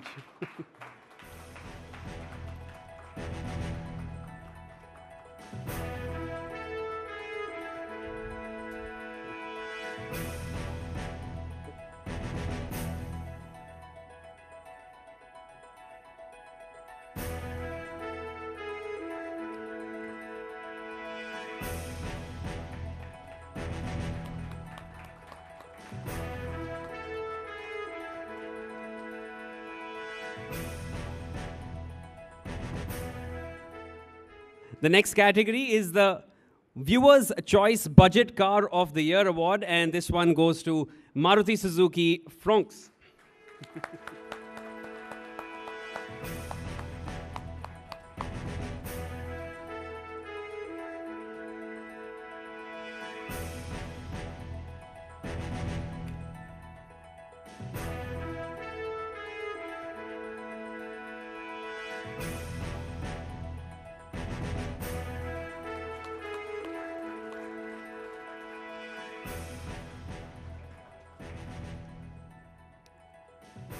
Congratulations, sir. Next one is the Most Promising Car of the Year award, and this one goes to MG Comet EV. MG team, please welcome on stage. Award is all yours.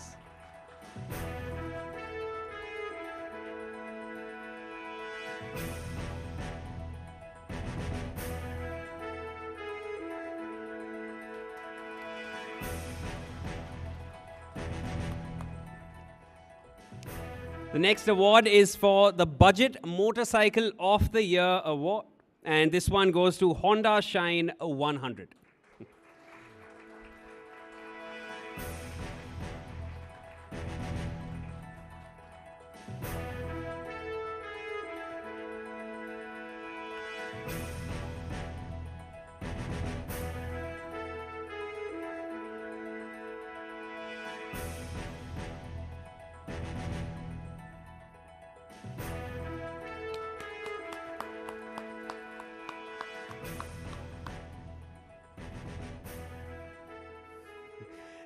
Next, sir, I'll let you go, but I'll hang on to you for some more time. The next one is the Electric Two-Wheeler of the Year award. This one goes to Ultraviolet F77. We have the Ultraviolet team here on stage.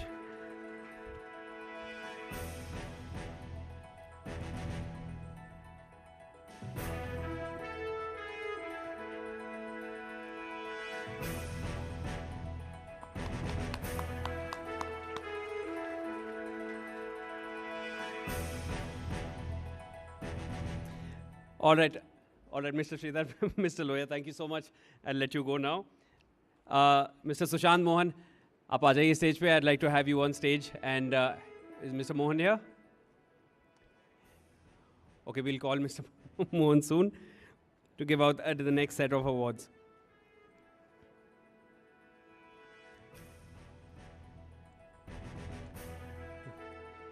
Probably gone out for a... Sir, aa jao. I would ask where you were, but please, happy to have you back. Okay, need you here on stage to hand out next set of awards. Okay, the next one is for the Scooter of the Year award. Of course, a lot of thoughts behind this one. A lot of people need to know which one it is. It's Hero Zoom.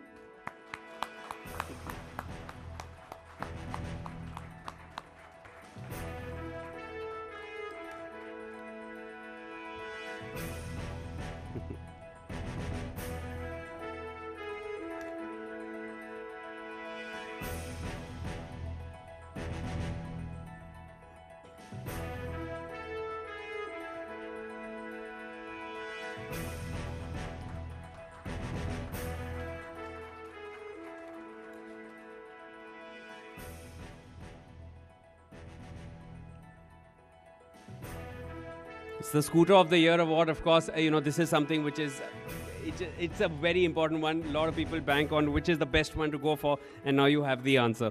Next award is the Premium Motorcycle of the Year award, another coveted title, and of course this one goes to KTM Duke 390.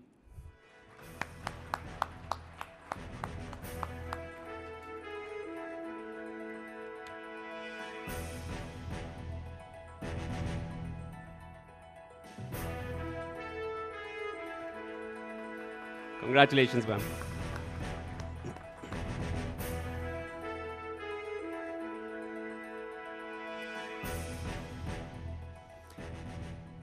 Next, we have the Most Trusted Brand of the Year, two-wheelers, and this one goes to TVS Motor Company. TVS team, happy to have you here.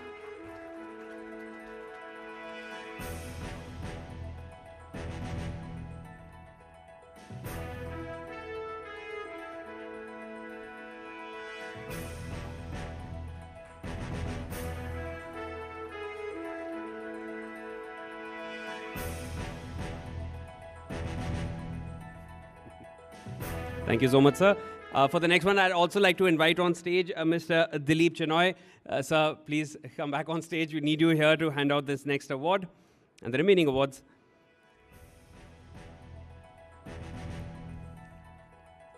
Welcome back, sir. All right, the next award that we're handing out is the Viewer's Choice Luxury MUV of the Year. And this one goes to Maruti Suzuki Invicto.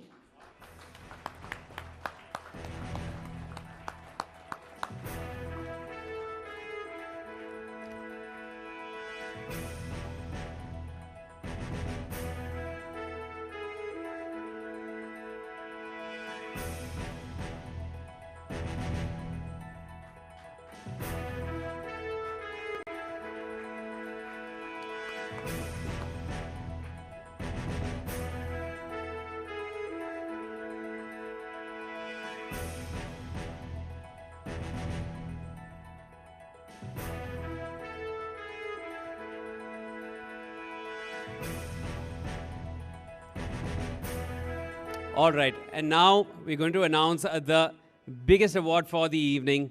It's the final one. We've kept it for the last. This is the Car of the Year award.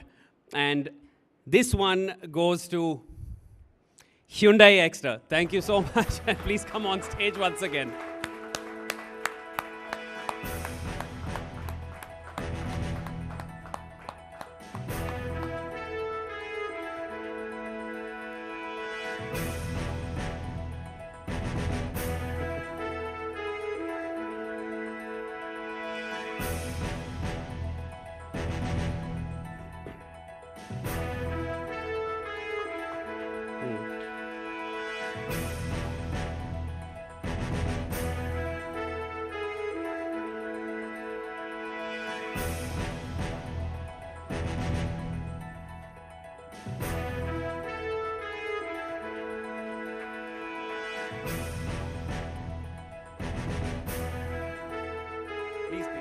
Actually, I'd just like to say one thing. Today, this is the 6th award which Hyundai has got, because this goes on to prove that 6 hai, to safe hai. That is when we see we have democratized the 6 airbags, and these are the 6 awards. Thank you, everyone.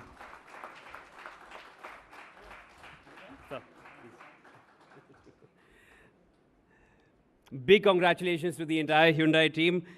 Of course, it's aptly summed up by Mr. Anand, and thank you so much, Mr. Mohan and Mr. Chanoy, for being on stage with us. Now, we have one more surprise for you before we wrap up the evening. Just wait for it now.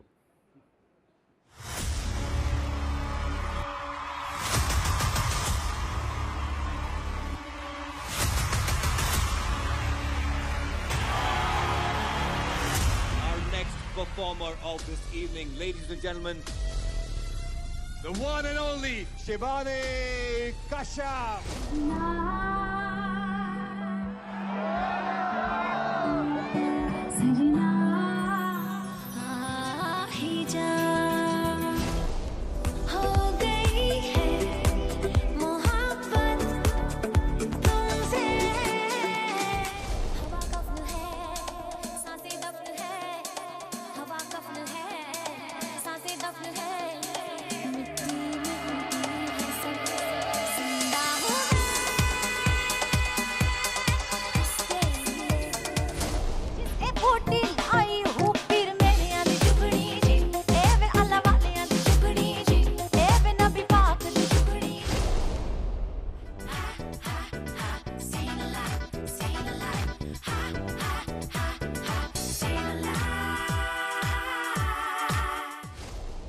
Cold, cold heart, hardened by you. Something's looking better, baby, just passing through. किसे याद तेरा इश्क है पिया, रंग जाऊं जो मैं हाथ लगाऊं, मेरे रश के